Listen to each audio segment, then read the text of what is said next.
یہ اس کے اوپر ڈپینڈ کرتا ہے کہ انسان کیسا ہے، کیا انسان متقی ہے یا انسان گناہگار ہے. چاہے تو وہ اس سے اپنے گناہ بڑھا لے، چاہے تو اس سے نیکیاں بڑھا لے.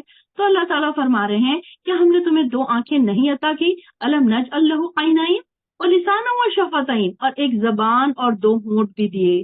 اب دیکھیے زبان، انسان زبان کی وجہ سے اسے تعلیم حاصل کر سکتا ہے، بات چیت کر سکتا ہے، اپنی بات کو اچھے انداز میں سمجھا سکتا ہے، اپنے دکھ اور تکلیف کا احساس کر سکتا ہے، سمجھا سکتا ہے، سامنے والے کو یہ باتیں بتا سکتا ہے.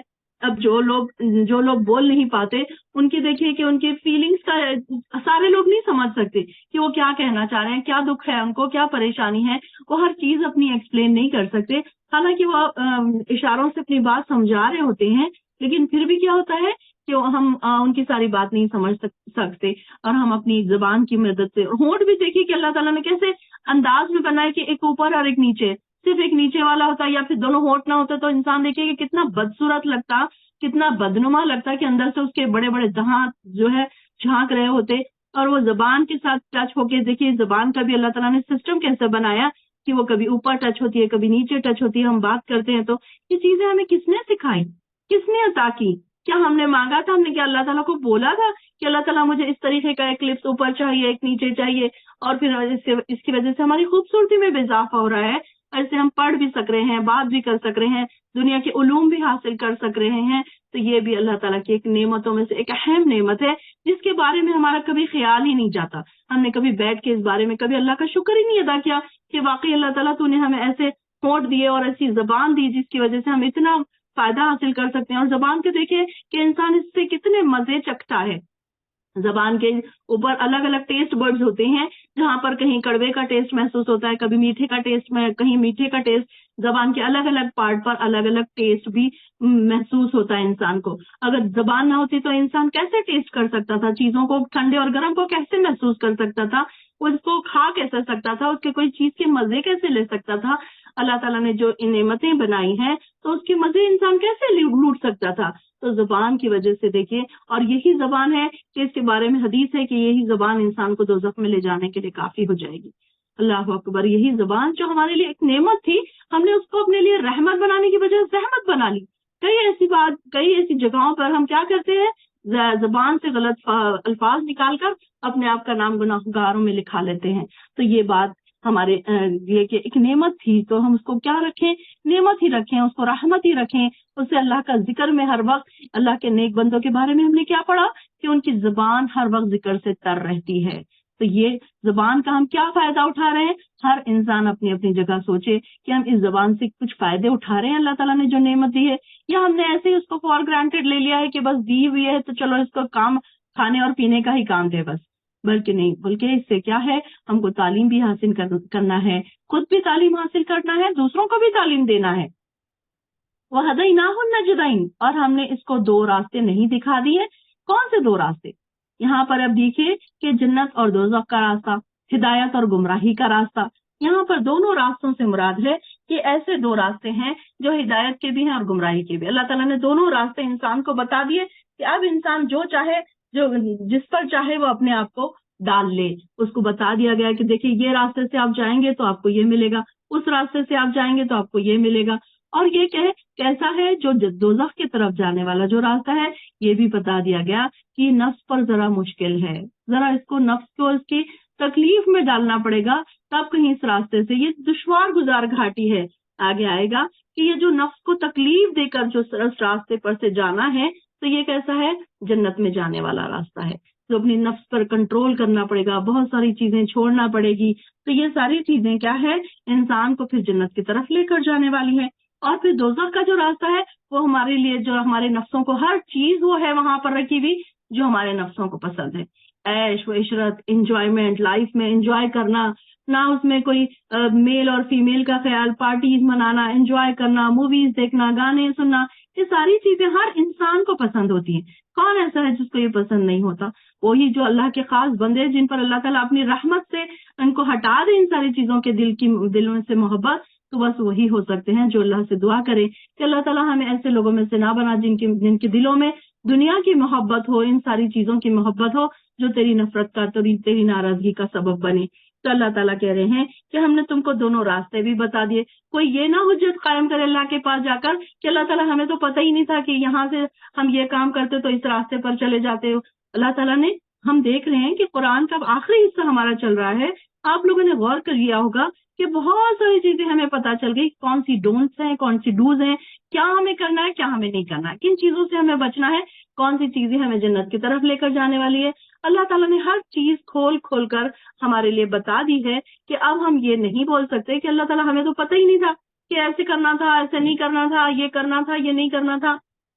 تو اللہ تعالیٰ نے یہ، جب ہم نے اہدنا الصراط المستقیم کہا، سب سے پہلا سورہ، اور ہم نماز میں بھی بار بار ہم یہ دعا کرتے ہیں اہدنا الصراط المستقیم، تو اللہ تعالیٰ نے اس کے جواب میں ہم کو سارا کا سارا قرآن دے دیا ہدایت کے لیے کہ دیکھو یہ ہے، یہ سارا قرآن ہے اور یہ جنت کی طرف لے کر جانے والا ہے، یہ ہدایت کے راستے ہیں. اس میں دیکھیے ہمیں ہر ہدایت کا راستہ اس سے مل رہا ہے، ہر چیز ہمیں پتہ چل رہی ہے. اگر آپ آبزرو کریں گے کہ اگر آپ بیٹھے ہیں اتنے سالوں سے اس کلاس میں تو آپ کے اندر بہت سارے چینجز ہو گئے ہوں گے، بہت سارے ایسے راستے جو آپ کے غلط تھے اس راستوں پر سے آپ ہٹ گئے ہوں گے اور نیکی کے راستوں پر آپ دوڑ لگانے لگے ہوں گے. تو یہ کس وجہ سے کہ اللہ تعالیٰ نے عقل دی، سمجھ دی، اور پھر اللہ تعالیٰ جن کو پسند کرتا ہے ان کو ایسی محفلوں میں پہنچا دیتا ہے، ایسے راستے دکھا دیتا ہے جو اللہ تعالیٰ کی طرف جانے والے ہیں، جو جنت کی طرف جانے والے ہیں. اللہ تعالیٰ ہم کو بھی ان لوگوں میں سے بنا دے جن کو اللہ تعالیٰ صحیح راستہ دکھانے والا ہے. اللہم انی اسألک الہدی والتقی والعفاف والغنی، یہ بھی دعا ہم پڑھ سکتے ہیں کہ اللہ تعالیٰ ہمیں تقوی والا بنا دے. اور اہدنا الصراط المستقیم جب آپ پڑھیں تو آپ دل میں یہ محسوس کریں، یہ فیل کریں آپ کہ آپ مانگ کیا رہے ہیں. اب اہدنا الصراط المستقیم، سیدھا راستہ کون سا؟ جو جنت کی طرف جانے والا راستہ ہے، آپ وہ مانگ رہے ہیں. جب بھی آپ اس پر سے، اس آیت پر سے گزریں تو یہ نہ کریں کہ بس جلدی جلدی گزر جائیں، بلکہ آپ جب بھی وہاں سے گزریں تو ٹھہر جائیں، آپ دیکھیں، آپ سوچیں کہ آپ مانگ کیا رہے ہیں، آپ کو چاہیے کیا. اگر آپ کو پیاس لگی ہے تو آپ پانی مانگیں گے، تو آپ کو چائے چاہیے تو آپ چائے کا کہیں گے. ایسا نہیں ہے کہ اگر آپ کو پیاس لگی ہے تو آپ کسی کو کہیں گے تو کوئی آپ کو چائے لا کے دے گا، بلکہ اگر آپ پانی کہیں گے تو آپ کو پانی ہی ملے گا.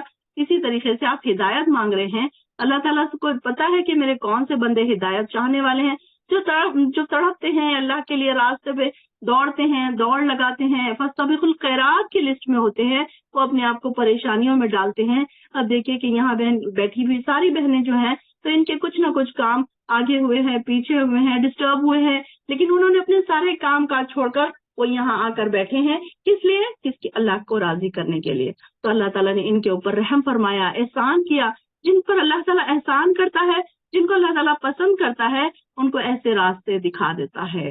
اللہ اکبر. اللہ والے بن جائیں، رب والے بن جائیں، اللہ ایسے بن جائے کہ اللہ ہم سے محبت کرنے لگے. ہم اللہ سے محبت کریں یہ کوئی بڑی بات نہیں ہے، سارے ہی بندے اللہ سے محبت کرتے ہیں، لیکن کچھ لوگ ایسے چنندہ ہوتے ہیں جن سے اللہ محبت کرتا ہے. تو وہ بن جائیں جن سے اللہ محبت کرے، وہ بندے بن جائے جن کو اللہ دوست رکھنا پسند کرے، وہ بندے بن جائے جن کو اللہ تعالیٰ پسند کرے کہ یہ میرے سامنے نماز میں کھڑا رہے، یہ میرے سے باتیں کرے. ایسے بندے بہت کم ہوتے ہیں. بس اللہ کو پسند کرنے والے تو بہت ملیں گے آپ کو، لیکن اللہ تک پہنچنے والے، اللہ کو راضی کر لینے والے بہت کم بندے ہیں جو اللہ تعالیٰ کو راضی کر لیتے ہیں محنتیں کر کے. ایسے ہی نہیں ہوگا، محنتیں کرنی پڑے گی، کوششیں کرنی پڑے گی، تب کہیں جا کر ہم اللہ کو راضی کر سکتے ہیں، اللہ کی پسندیدہ بن سکتے ہیں. پھر اللہ تعالیٰ بھی پسند کرے گا کہ میرا بندہ تہجد میں اٹھے. اب آپ دیکھیں کہ پھر کیسے اللہ تعالیٰ آپ کو تہجد میں نہیں اٹھائے گا. اللہ تعالیٰ جن کو پسند کرے گا کہ یہ میرا بندہ میرے سامنے کھڑا رہے، مجھ سے باتیں کرے، تو ان کو تہجد میں بھی اٹھا دے گا، ان کے ہاتھ میں قرآن بھی دے دے گا. قرآن بھی کیا ہے؟ اللہ تعالیٰ سے بات چیت کرنا ہے. نماز بھی کیا ہے؟ اللہ تعالیٰ سے بات چیت کرنا ہے، سرگوشی کرنا ہے. جو یہ سوچے، جو یہ فیل کرے، اس کو نماز میں بھی مزہ آئے گا اور قرآن پڑھتے وقت بھی اس کو مزہ آئے گا. یہ نہیں ہے کہ قرآن پڑھتے وقت اور نماز پڑھتے وقت انسان یہ سوچے کہ یہ فرض ہے بس میں کسی طرح ادا کر دوں، 5 وقت کی نماز ہے میں کسی طرح ادا کر دوں، میں ایک پارہ آج پڑھ لوں بس بات ختم ہو گئی. نہیں، بلکہ ایک شوق، ایک تڑپ ہونی چاہیے کہ جیسا ہی مجھے ٹائم ملے اب میں قرآن لے کر بیٹھوں، اب میں اس کو سمجھنے کی کوشش کروں، اب میں اس میں غور و فکر کروں، اب میں اس میں تدبر کروں، اب میں اس میں پتہ تو لگاؤں کہ اس میں اللہ تعالیٰ نے کیا بتایا ہے، کون سے الفاظ کے کیا میننگ ہے، کون سا الفاظ کتنے بار آیا ہے. یہ ساری چیزیں انسان جب آگے کے لیول پہ پہنچتا ہے نا تو جب یہ سوچتا ہے. اب پہلے اگر آپ سیکھنے والے ہیں تو آپ صرف سیکھنے والے بنے، پھر اسٹارٹ آہستہ آہستہ آہستہ آہستہ پھر ایک اسٹیپ بائی اسٹیپ پہ آگے سے آگے جاتے جائیں. آپ ان بہنوں سے پوچھیے جن کو لفظی ترجمہ آتا ہے, کتنا مزہ آتا ہے ان کو قرآن پڑھتے وقت. جب اکیلے میں وہ پڑھ رہے ہوتے ہیں ان کی آنکھوں سے آنسو جاری ہوتے ہیں. کیوں؟ کیونکہ انہیں سمجھ رہا ہے. جن کو نہیں سمجھتا ہے وہ ایسے ہی بیٹھے اندھے بہروں کی طرح بیٹھے ہیں. ان کے سامنے کتنی بھی آیتیں پڑھ لو, ان کے سامنے کتنی ہی نشانیاں رکھ دو, ان کے اوپر کوئی فرق نہیں پڑتا. نہ ان کے دلوں میں کوئی ہمدردیاں ہیں, نہ مسلمانوں کے لیے, کوئی عام مسلمانوں کے لیے بھی ان کے دلوں میں کوئی ہمدردی نہیں, نہ ان کے دلوں میں اللہ کی محبت ہے. اللہ والے ایسے ہوتے ہیں جب ان کے سامنے اللہ کی آیات پڑھی جائے تو ان کے دل رونے لگتے ہیں, ان کی آنکھوں سے آنسو بہنے لگتے ہیں اور وہ فوراً سجدوں میں گر جاتے ہیں کہ واقعی اللہ کی بڑائی کو, اللہ کی بزرگی کو محسوس کرتے ہیں اس بات کے لیے. پھر آگے آ رہا ہے, اور اسے ہم نے 2 راستے نہیں دکھا دیے مگر اس نے دشوار گزار گھاٹی سے گزرنے کی ہمت نہ کی. اب یہ ہمت نہیں کرنے والے کون سے لوگ ہیں؟ جو اللہ تعالیٰ کی طرف جانا ہی نہیں چاہتے, جو محنتیں کرنا ہی نہیں چاہتے, جو چاہتے ہیں کہ بس ہم اپنی لائف کو انجوائے کریں, اپنی لائف میں سے کوئی چیز ہم انجوائمنٹ کی نہ چھوڑیں. تو پھر ان کے لیے کیا ہے, مشکل کے راستے ان کو بڑے ہی کٹھن لگتے ہیں کہ اب کون جائے, کون کلاس اٹینڈ کرے, کون قرآن پڑھے, کون سمجھے, کون یاد کرے, کس کے تو ایگزامس بھی دینا ہوتا ہے. نہیں یہ تو بڑا ہی مشکل ہے, ہم نہیں کر سکیں گے, ہمارے لیے تو ابھی مصروفیات ہیں, ابھی تو ہمارے ایگزامس ہیں, ابھی تو ہمارے گھر کے کام ہوتے ہیں, ابھی تو یہ ہوتا ہے. 1000 بہانے آپ ان سے سن سکتے ہیں جن کو اس طرف آنا ہی نہیں ہے. جو آنا چاہتے ہیں آپ دیکھیں گے کہ ان کے پاس سارے بہانوں کو ایک طرف رکھ کے دوڑ کر اللہ کی طرف آنے لگتے ہیں. تو اللہ تعالیٰ فرما رہے ہیں کہ اس نے دشوار گزار گھاٹی سے گزرنے کی ہمت ہی نہیں کی. دشوار گزار گھاٹی کیا ہے؟ وہ راستہ جو جنت کی طرف جا رہا ہے, بڑا ہی مشکل ہے, بڑے ہی کانٹے ہیں اس میں, بڑے ہی نفس پر کنٹرول کرنا ہے اس میں, اپنی ساری پسندیدہ چیزوں کو چھوڑنا ہے اس میں, تب کہیں آپ اس دشوار گزار گھاٹی سے گزر سکتے ہیں.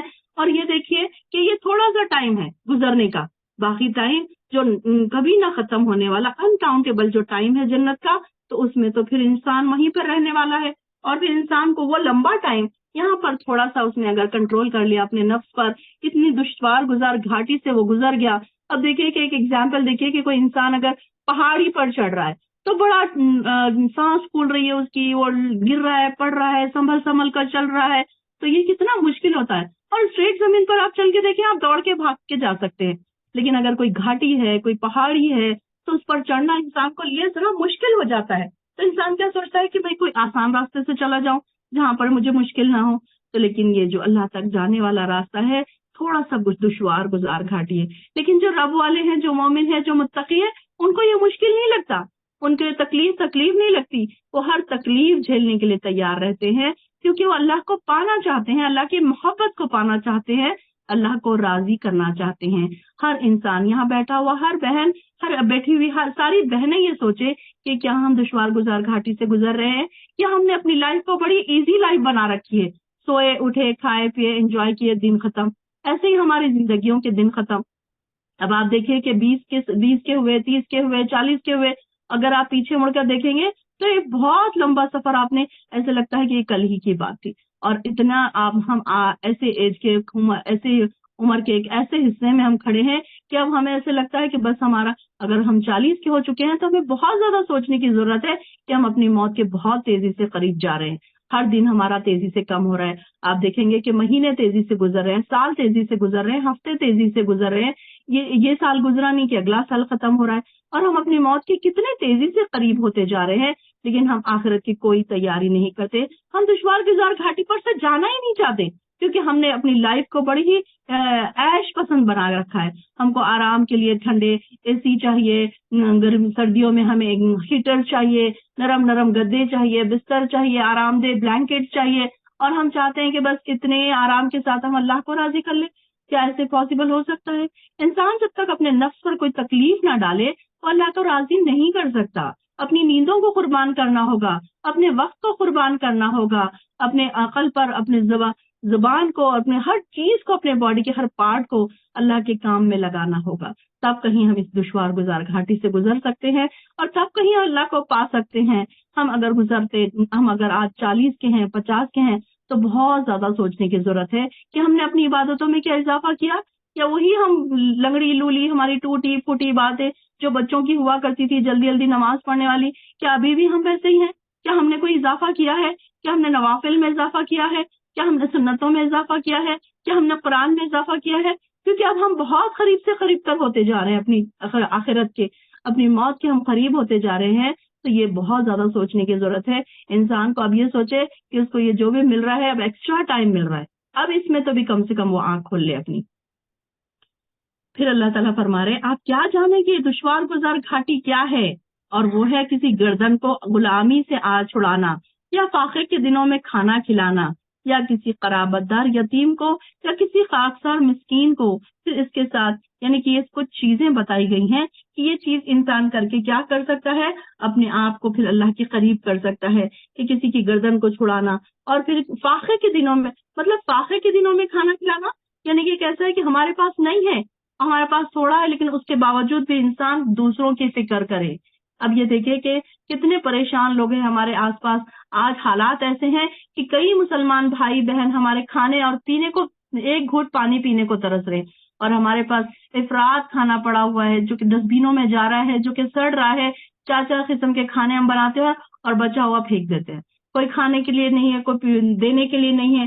لیکن ایسے ٹائم پر اللہ تعالیٰ فرما رہے ہیں کہ فاقے کے دنوں میں کھانا کھلانا، اور کسی قرابت دار یتیم یا کسی خاکسار مسکین کو، اور وہ ان لوگوں سے وہ جو ایمان لائے ہوں، ایمان والے جو لوگ ہیں، تو ایسے لوگوں کو قرابت داروں کا خیال کرنا ہے. اور وہ بھی کیسے؟ یتیم بھی ہے اور قرابت دار بھی ہے. یعنی کہ انسان کیا کرتا ہے، باہر والوں کو تو بہت دیتا ہے لیکن اپنے قرابت داروں کو بھول جاتا ہے.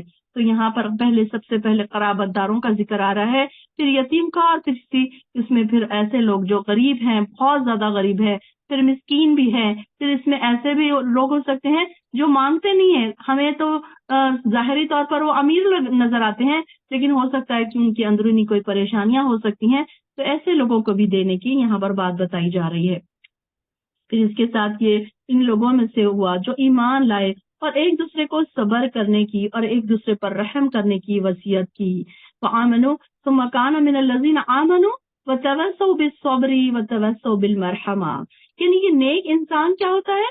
ایک تو خود بھی صبر کرتا ہے اور دوسروں کو بھی صبر کی تلقین کرتا ہے، خود بھی رحم کرتا ہے، دوسروں کو بھی رحم کرنے کی تلقین کرتا ہے.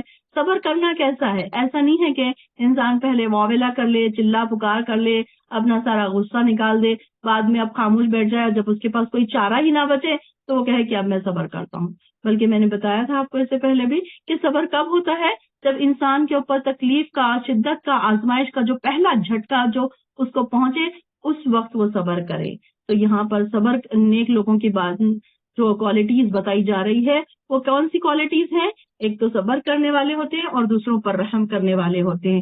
یہی لوگ صاحب سعادت ہیں، اصحاب المیمنہ ہیں یہ لوگ، یعنی کہ رائٹ ہینڈ والے لوگ ہیں یہ. اور جنہوں نے ہماری آیات کا انکار کیا وہی بدبخت ہے. اصحاب المشأمہ، لیفٹ ہینڈ والے. ہم نے پڑھا تھا رائٹ ہینڈ والے لوگ کون سے ہوں گے اور لیفٹ ہینڈ والے کون سے ہوں گے. اور ان کے لیے آگ ہے جو ہر طرف سے بند کر دی گئی ہے. یعنی کہ جو آگ ہے کیسی ہے؟ بڑے بڑے ستونوں کی طرح ہے. ہم آگے پڑھیں گے کہ دوزخ میں کچھ ایسے جگہیں ہیں جو ستونوں کی طرح ہے. ان کو اس میں جب پھینکا جائے گا تو نیچے پہنچنے تک 70,000 سال ان کو لگیں گے، اور پھر اوپر سے ڈھکن بند کر دیے جائیں گے کہ وہ کہیں سے بھاگ نہ سکے. اللہم لا تجعلنا منہم. اللہ تو ہم سے ایسے نیک کام کروا کہ ہم تیری محبت تک پہنچ جائیں، تیری رضا تک پہنچ جائے، تیرے دوستوں میں ہمارا نام شامل ہو جائے. اور اللہ ایسے برے لوگوں میں ہمارا نام نہ لکھ جو بدبخت ہے، جو اصحاب المشأمہ ہے. اللہ اصحاب المیمنہ میں تو ہمارے نام لکھ دے. اللہ اصحاب المیمنہ کی جو تیرے پاس لسٹ ہے اس میں ہم سب کے نام لکھ دے، ہمارے اہل و عیال کے نام لکھ دے، ہمارے اہل مرحومین کے نام لکھ دے. اور اللہ تو اصحاب المشأمہ سے ہمیں بچا، اللہ ان لوگوں سے ہمیں بچا. اللہم لا تجعلنا منہم. سورہ شمس، بسم اللہ الرحمن الرحیم. سورج، قسم ہے سورج کی اور اس کی دھوپ کی اور چاند کی جب وہ اس کے پیچھے آئے. اب یہاں پر اس سورہ میں 7 چیزوں کی قسم کھائی گئی ہے. ایک تو سورج کی، پھر دھوپ کی، پھر چاند کی، پھر دن کی جب وہ سورج کو نمایاں کر دے، اور رات کی جب وہ اسے ڈھانپ لے، اور آسمان کی اور ذات کی جس نے اسے بنایا، اور زمین کی اور ذات کی جس نے اسے بچھایا، اور جان کی اور ذات کی جس نے اسے ٹھیک ٹھاک کر کے بنایا. پھر اس کی بد کرداری اور اس کی پرہیزگاری اسے الہام کر دی. اللہ تعالیٰ نے دونوں چیزیں انسان کی طرف الہام کر دی، دونوں چیزیں بتا دی کہ یہ رائٹ ہے، یہ رانگ ہے. اب تم کو جس پر چاہنا ہے، جانا ہے، اس پر چلے جاؤ.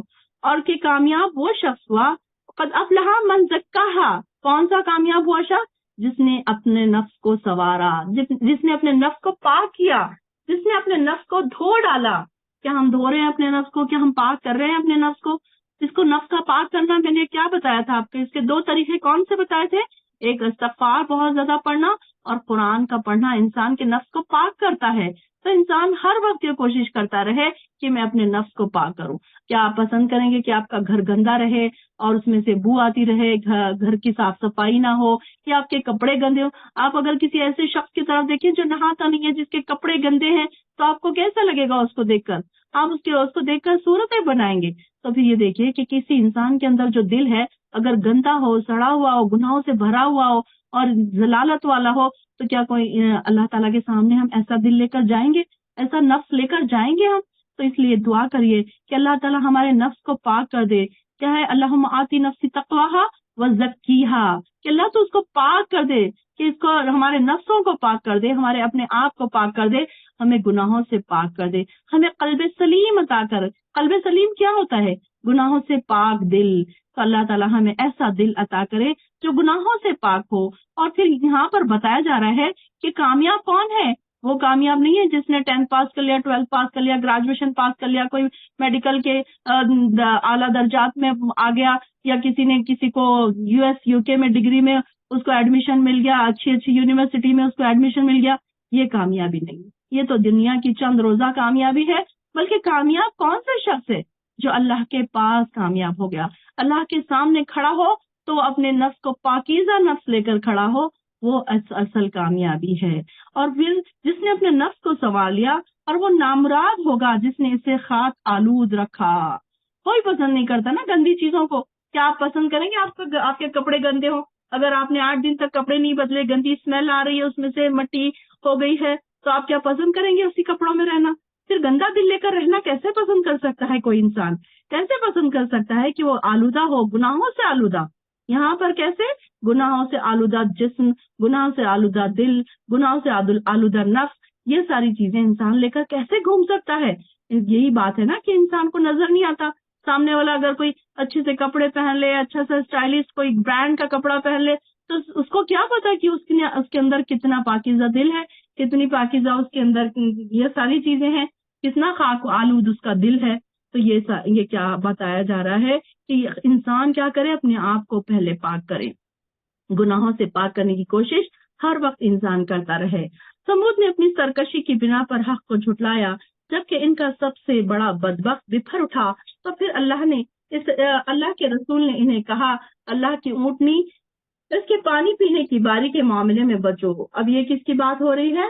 کہ یہ جو شخص تھا، بدبخت جو شخص تھا، جس کا نام تفسیر میں قدار بن صالح بتایا جاتا ہے، اس کی بات ہو رہی ہے کہ یہ بڑا سرکش انسان تھا، بڑے گناہوں میں آگے بڑھا ہوا تھا۔ اور جب اللہ کی اونٹنی جو تھی، نشانی انہوں نے مانگی تھی، تو جو حاملہ اونٹنی جو اللہ تعالیٰ نے بھیجی تھی، تو اس کے بارے میں ہم نے کیا پڑھا کہ اس کا ایک دن پانی پینے کا ہوتا تھا اور سارے جانوروں کا ایک دن، کیونکہ وہ بہت سارا پانی پی جاتی تھی۔ تو یہ لوگ بڑے پریشان ہو گئے۔ اب انہوں نے خود ہی مانگی تھی نشانی، اور خود ہی ان کے پاس اب آئی نشانی، تو انہوں نے کیا کیا کہ اس سے چھٹکارا حاصل کرنا چاہتے تھے۔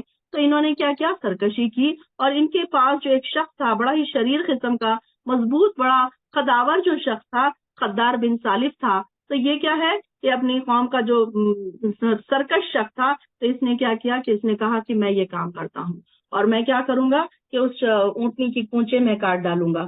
تو اس نے کیا کیا؟ اونٹنی کی کونچیں کاٹ ڈالی۔ تو اس کے پروردگار نے اس کے گناہ کے وجہ سے ایسی آفت نازل کی کہ انہیں زمین بوس کر کے برابر کر دیا۔ وہ ایسی تباہی کے انجام سے ڈرتا نہیں؟ کیا وہ ایسی تباہی کے انجام سے ڈرتا نہیں؟ یعنی کہ ایسے ان کے اوپر ایسا عذاب آیا کہ وہ سارے کے سارے پھر دھسا دیے گئے۔ سورۃ اللیل، بسم اللہ الرحمن الرحیم۔ رات کی قسم جب وہ چھا جائے، اور دن کی جب وہ روشن ہو، اور اس ذات کی جس نے نر اور مادہ پیدا کیے، کہ تمہاری کوشش یقیناً مختلف قسم کی ہے، کہ جس نے اللہ کی راہ میں مال دیا اور پرہیزگاری اختیار کی اور بھلی باتوں کی تصدیق کی، تو ہم اسے آسان راہ پر چلنے کی سہولت دیں گے۔ اب دیکھیے کہ کون سے لوگوں کو اللہ تعالیٰ آسانی پیدا کرے گا۔ فَسَنُيَسِّرُهُ لِلْيُسْرَىٰ، اللہ تعالیٰ اس کے لیے آسانی پیدا کر دے گا کہ جس نے پرہیزگاری اختیار کی، جو اللہ تعالیٰ کی طرف آنا چاہتا ہے، تو ابھی تو اللہ تعالیٰ اس کے لیے آسانی پیدا کریں گے. اگر ہم آنا ہی نہیں چاہتے, اللہ تعالیٰ کی طرف ہم قدم بڑھانا ہی نہیں چاہتے, تو اللہ تعالیٰ کو کیا پڑی ہے کہ وہ تمہارے لیے راستے آسان کرے. اب دیکھیے کہ کئی بہنیں ہماری ایسی ہیں جو اس قرآن کی کلاس سے جڑنے کے بعد ان کو کئی ایسی کلاسز مل گئی, تجوید کی کلاسز مل گئی, تفسیر کی کلاسز مل گئی, لرننگ کی کلاسز مل گئی, رائٹنگ کی اور لرننگ کی دونوں کلاسز مل گئی. تو ان کو کیسے راستے اللہ تعالیٰ نے آسان کر دیے اور ان کی زندگیاں بدل گئی, ان کے وقت صحیح جگہ پر یوٹیلائز ہونے لگے. تو یہ کن کی بات ہو رہی ہے کہ جس نے بھلی باتوں کی تصدیق کی. اللہ تعالیٰ نے جو قرآن میں بھلی باتیں بتائی ہیں, اچھی باتیں بتائی ہیں, اس کی تصدیق کرنا بھی ایک پرہیزگاری میں آتا ہے. تو اللہ تعالیٰ کیا کہہ رہے ہیں, ہم اسے آسان راہ پر چلنے کی سہولت دیں گے. اب دیکھیے کہ سہولت ملنا بھی ایک اللہ تعالیٰ کی طرف سے ایک گفٹ ہے, ہر انسان کے لیے پاسبل نہیں ہے. کئی لوگ ایسے ہیں جو آنا بھی چاہتے ہیں, ان کے لیے راستے نہیں بن رہے. کئی لوگ ایسے ہیں جو آنا ہی نہیں چاہتے, تو ان کے لیے اللہ تعالیٰ نے راستے بھی بند کر دیے. اور کئی لوگ جو آنا چاہتے ہیں اور آ نہیں پا رہے, اللہ تعالیٰ ان کو گھر بیٹھے بھی کیا کر رہے ہیں, اس کا اجر دے رہے ہیں.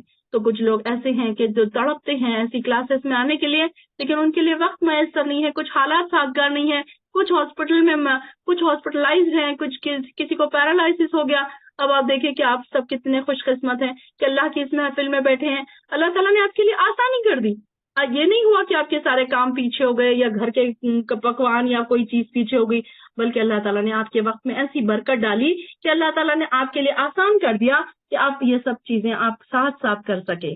تو اللہ تعالیٰ دیکھیے کہ جس کے لیے چاہتا ہے آسانی بھی پیدا کر دیتا ہے. اور وہ کون سے لوگ ہیں؟ پرہیزگار لوگ, متقی لوگ. اپنے آپ کو چیک کریے کہ کیا ہم ہیں پرہیزگار, کیا ہم ہیں متقی, یا پھر ہمیں اور بہت ساری کوالٹیز ہمیں اپنے اندر ڈالنے کی ضرورت ہے, جس کے بعد ہم پرہیزگاروں کی لسٹ میں چلے جائیں, متقی کی لسٹ میں چلے جائیں. اور جس نے بخل کیا اور بے پرواہ بنا رہا تو اور بھلائی کو جھٹلایا, تو ہم اسے تنگی کی راہ پر چلنے کی سہولت دیں گے. یہاں پر وَكَذَّبَ بِالْحُسْنَى فَسَنُيَسِّرُهُ لِلْيُسْرَى, سیم آیت نمبر 7 اور آیت نمبر 10, دونوں میں آسانی کون سی ہے؟ ایک کے لیے آسانی کون سی ہے؟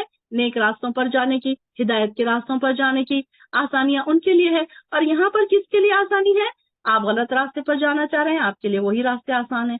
دیکھیے آپ کے ہمارے آس پاس کئی لوگ ایسے ہیں جن کے لیے وہ راستے آسان ہیں جن کو انہوں نے پسند کیا, جو برے راستوں پر جانا چاہتے ہیں. اب دیکھیے کہ ان کے فرینڈ سرکل بھی ویسے ہی ہوتے ہیں, ان کے دوست احباب بھی ویسے ہی ہوتے ہیں, ان کے گھر والے بھی ویسے ہی ہوتے ہیں, ان کا آس پاس کا سارا ماحول ویسا ہی ہوتا ہے, اور پھر اللہ تعالیٰ ان کے لیے وہی راستے آسان کر دیتا ہے.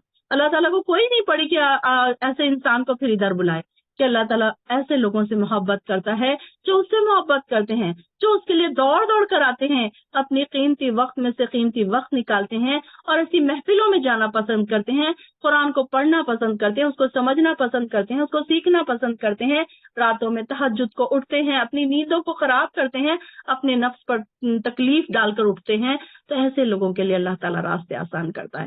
ایسے لوگوں کے لیے تو کوئی اللہ تعالیٰ کے پاس نہیں ہے. اللہ تعالیٰ بھی دیکھ رہا ہے کہ میرا بندہ میرے لیے کتنا تڑپ کے آ رہا ہے. یہاں بیٹھی ہوئی تمام بہنوں کے لیے اللہ تعالیٰ نے راستے بھی آسان کیے, ان کے اوپر رحمتیں بھی مل رہی ہیں, انہیں نعمتوں پہ سے نوازا جا رہا ہے, اور ان کے نام آسمانوں پر پکارے جا رہے ہیں. اللہ تعالیٰ کتنے خوش قسمت ہیں وہ لوگ جو یہاں بیٹھے ہیں. اللہ تعالیٰ ان کے نام اپنے فرشتوں کے سامنے آسمانوں پر لے رہا ہے. اپنی لسٹ میں اللہ تعالیٰ ان لوگوں کے نام لکھ رہا ہے جو یہاں بیٹھے ہیں, جنہوں نے اپنا قیمتی وقت اللہ کی راہ میں خرچ کیا. کئی لوگ ایسے ہیں کہ یہی 1 گھنٹہ 1.5 گھنٹہ کسی مووی دیکھنے میں خرچ کر دیں گے, گیم کھیلنے میں خرچ کر دیں گے, کہیں گھومنے پھرنے میں خرچ کر دیں گے, کسی مال میں جانے کے لیے خرچ کر دیں گے. ان کا بھی ٹائم یوٹیلائز ہوا, ہمارا بھی ٹائم یوٹیلائز ہوا, لیکن ہمارا ٹائم کتنا ویلیویبل بن گیا. یہی ٹائم ہم 1 گھنٹہ لیٹ کے اٹھتے ہیں, ہماری نیند ایسے لگتا بس ہم سویا اور اٹھ گئے. لیکن یہاں بیٹھنے کا فائدہ دیکھیے کہ اللہ تعالیٰ کی گڈ لسٹ میں آپ آ گئے. اللہ تعالیٰ نے آپ کو اس کی جنتوں کا وارث بنا دیا, جنت الفردوس آپ کے نام لکھ دی. ہمیں نہیں پتا کہ اللہ تعالیٰ ہمارے لیے کیا کیا نعمتیں چھپا کر رکھ رہا ہے. اللہ تعالیٰ نے کیا فرمایا کہ میں اپنے بندوں کے لیے ایسی ایسی نعمتیں چھپا کر رکھ رہا ہوں, پھر میرا بندہ جب آئے گا تو میں اسے وہ ساری چیزیں دوں گا. اللہ اکبر, اللہم اجعلنا منہم. اللہ تعالیٰ اپنی رحمت سے ہمیں اپنی خاص کر لے, اپنے دوستوں میں ہمارا نام لکھ لے, اور اللہ تعالیٰ ہمارے لیے نیکی کے راستے آسان کر دے اور برائی کے راستے ہمارے اوپر بند کر دے, اور ہمارے اہل ویال کے لیے آسانی کر دے. اور جب وہ جہنم کے گھڑے میں گرے گا تو اس کا مال اس کے کچھ کام نہ آئے گا. بے شک راہ دکھانا ہمارے ذمہ ہے, اور آخرت اور دنیا دونوں کے مالک ہم ہیں, اور بے شک ہم ہی مالک ہیں. یعنی کہ دیکھیے اللہ تعالیٰ جس کو چاہتا ہے سیدھی راہ دکھا دیتا ہے، لیکن پھر بات وہی ہے کہ جو چاہتا ہے، جو تڑپتا ہے، جو کوششیں کرتا ہے، جو دعائیں کرتا ہے سیدھی راہ کی، پھر اللہ تعالیٰ اس کو سیدھی راہیں دکھا دیتا ہے۔ لہٰذا میں نے تمہیں بھڑکتی آگ سے ڈرا دیا، اس میں وہی گرے گا جو بڑا بدبخت ہے۔ اللہ اکبر، کہ یہ ڈرا تو دیا اللہ تعالیٰ نے، اب بچنا ہمارا کام ہے۔ اب یہ نہیں اللہ تعالیٰ کا کام کہ وہ تم کو بچاتا بھی پھرے، کہ تم ادھر جانے سے روکے، بس اللہ تعالیٰ نے دونوں راستے بتا دیے اور بھڑکتی ہوئی آگ سے بھی ڈرا دیا۔ بار بار ہم دوزخ کے تذکرے پڑھتے رہے ہیں کہ اگر کوئی انسان اتنی بار دوزخ کے تذکرے پڑھے تو وہ کیسے پاسبل ہے کہ وہ اللہ کی ناراضگی والے کام کرے، کیسے وہ نماز قضا کرے، کیسے وہ روزے توڑے، کیسے وہ روزے چھوڑے، کیسے وہ نیکی کے کاموں میں دوڑ دوڑ کرنا آئے، جبکہ اگر انسان کو ڈرا دیا گیا ہے، بار بار دوزخ کے تذکرے ہم نے سنے ہیں، کتنی سخت دوزخ ہے۔ اللہ اکبر، اللہم لا تجعلنا منہم۔ اللہ اتنی سخت دوزخ کو ہم تو نہیں برداشت کر سکتے، اللہ نہ ہم اور نہ ہماری اہل و عیال اس کو برداشت کر سکتے ہیں، تو اس بھڑکتی ہوئی آگ سے ہمیں بچا لینا۔ اللہ اکبر، اللہ تو اس بھڑکتی ہوئی آگ سے ہم کو اور ہمارے اہل و عیال کو بچا لینا۔ اور اس میں کون گرے گا؟ جو بدبخت ہے۔ یہاں پر ایسے انسان بدبخت کے کیا مطلب ہے؟ انلکی، بہت ہی بیڈ لک ہے اس کا، کہ وہ اتنا سننے کے بعد، اتنا ساری باتیں، اتنی نشانیاں دیکھنے کے بعد بھی جا کے دوزخ میں گر رہا ہے۔ اللہ تعالیٰ اسے بار بار روک رہا ہے، جنت کی طرف بلا رہا ہے، اور وہ دوڑ دوڑ کر دوزخ کی طرف جا رہا ہے، تو پھر وہ بدبخت ہی ہوا نا، بیڈ لک ہی ہوا نا، اس کا تو بدقسمت ہی ہوا وہ۔ کہ کوئی انسان اگر آپ کے سامنے سے اگر آپ دیکھیں کہ کوئی اگر چھوٹا بچہ ہے یا پھر کوئی انسان ہے جا رہا ہے، آپ اس کو کہیں گے کہ دیکھیے آگے مت جائیے، وہاں پر ایک گڑھا ہے تو آپ گر جائیں گے وہاں، تو وہ آپ کی بات سننے انسنی کر کے پھر آگے جا کے گر گیا، تو آپ کیا کہیں گے؟ میں نے تو اس کو 1000 روکا تھا پھر بھی وہ اسی طرف گیا۔ اب ہم کیا کر سکتے ہیں اس کے بارے میں؟ تو ہم تو یہی کہیں گے نا، ٹھیک اسی طریقے سے اللہ تعالیٰ بھی کہہ رہے ہیں کہ میں نے تو اس کو ڈرا دیا، اب اللہ تعالیٰ کا کام ختم ہو گیا، نبی کا کام ختم ہو گیا، نبی نے آ کے ساری چیزیں ہمیں بتا دی، جنت بتا دی، دوزخ بتا دی، سیدھا راستہ بتا دیا، غلط راستہ بتا دیا، کرنے والے کام بتا دیے، نہ کرنے والے کام بتا دیے۔ اس کے بعد پھر انسان جو چاہے کرے، اب وہ خود ذمہ دار ہے کہ وہ چاہے جنت کا راستہ اختیار کرے یا دوزخ کا راستہ۔ اتنے کے باوجود اگر وہ دوزخ کا راستہ اختیار کرتا ہے تو واقعی وہ تو بڑا بدبخت ہے۔ اور جس نے جھٹلایا اور منہ پھیرا اور جو بڑا پرہیزگار ہوگا اسے اس سے دور رکھا جائے گا۔ سبحان اللہ، دیکھیے پرہیزگاروں کے لیے انعام دیکھیے، ان کے لیے راستے آسان ہو رہے ہیں، ان کے لیے محبت مل رہی ہے اللہ کی، ان کے لیے جنتیں مل رہی ہے، اور انہیں ایسے راستوں سے دور بھی رکھا جا رہا ہے۔ سبحان اللہ بحمدہ، سبحان اللہ العظیم۔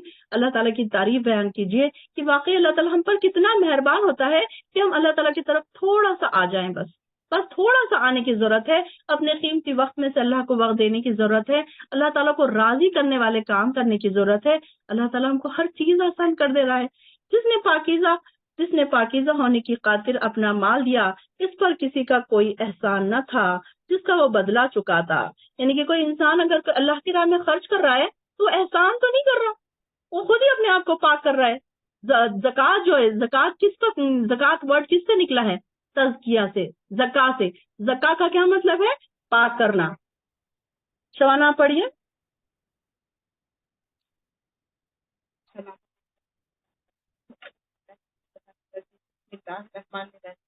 مگر صرف چاہنے کے لیے کہتا اپنے رب کا بدر، اور یقیناً عنقریب کو اللہ راضی ہو جائے گا۔ یہاں سے سورہ دوحہ اسٹارٹ کرا۔ بسم اللہ الرحمن الرحیم۔ قسم ہے چڑھے دن کی اور رات کی جب وہ چھا جائے، نہیں چھوڑا آپ کو آپ کے رب نے اور نہ وہ آپ سے ناراض ہوا، اور یقیناً آخرت بہت بہتر ہے آپ کے لیے دنیا سے، اور البتہ عنقریب عطا کرے گا آپ کو آپ کا رب دیکھ کے آپ راضی ہو جائیں گے۔ کیا نہیں پایا اس نے آپ کو یتیم، پھر اس نے زکات دی، اور اس نے آپ کو ناواقف سے راہ پایا، پھر اس نے ہدایت دی، اور اس نے پایا آپ کو تنگ دست تو اس نے غنی کر دیا۔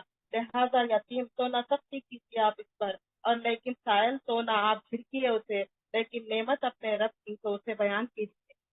یہاں سے سورہ علم نشرح اسٹارٹ ہو رہا۔ بسم اللہ الرحمن الرحیم۔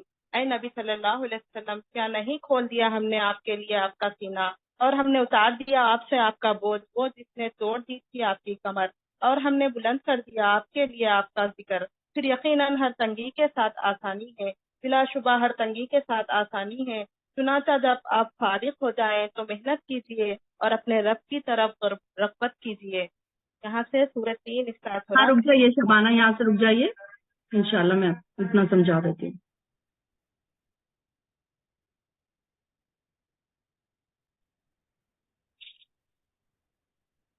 سورہ دوحہ.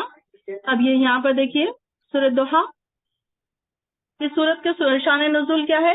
پہلی وہی آپ کو پر غار حرا میں نازل ہوئی تھی جو سورہ الق کی ابتدائی 5 آیت تھی. اس بار وہی کے کوف کا یہ حال تھا کہ آپ نے سیدہ خدیجہ رضی اللہ عنہا کو بتایا کہ یہ مطلب آپ ڈر رہے تھے نا، بہت زیادہ خوف زدہ ہو رہے تھے.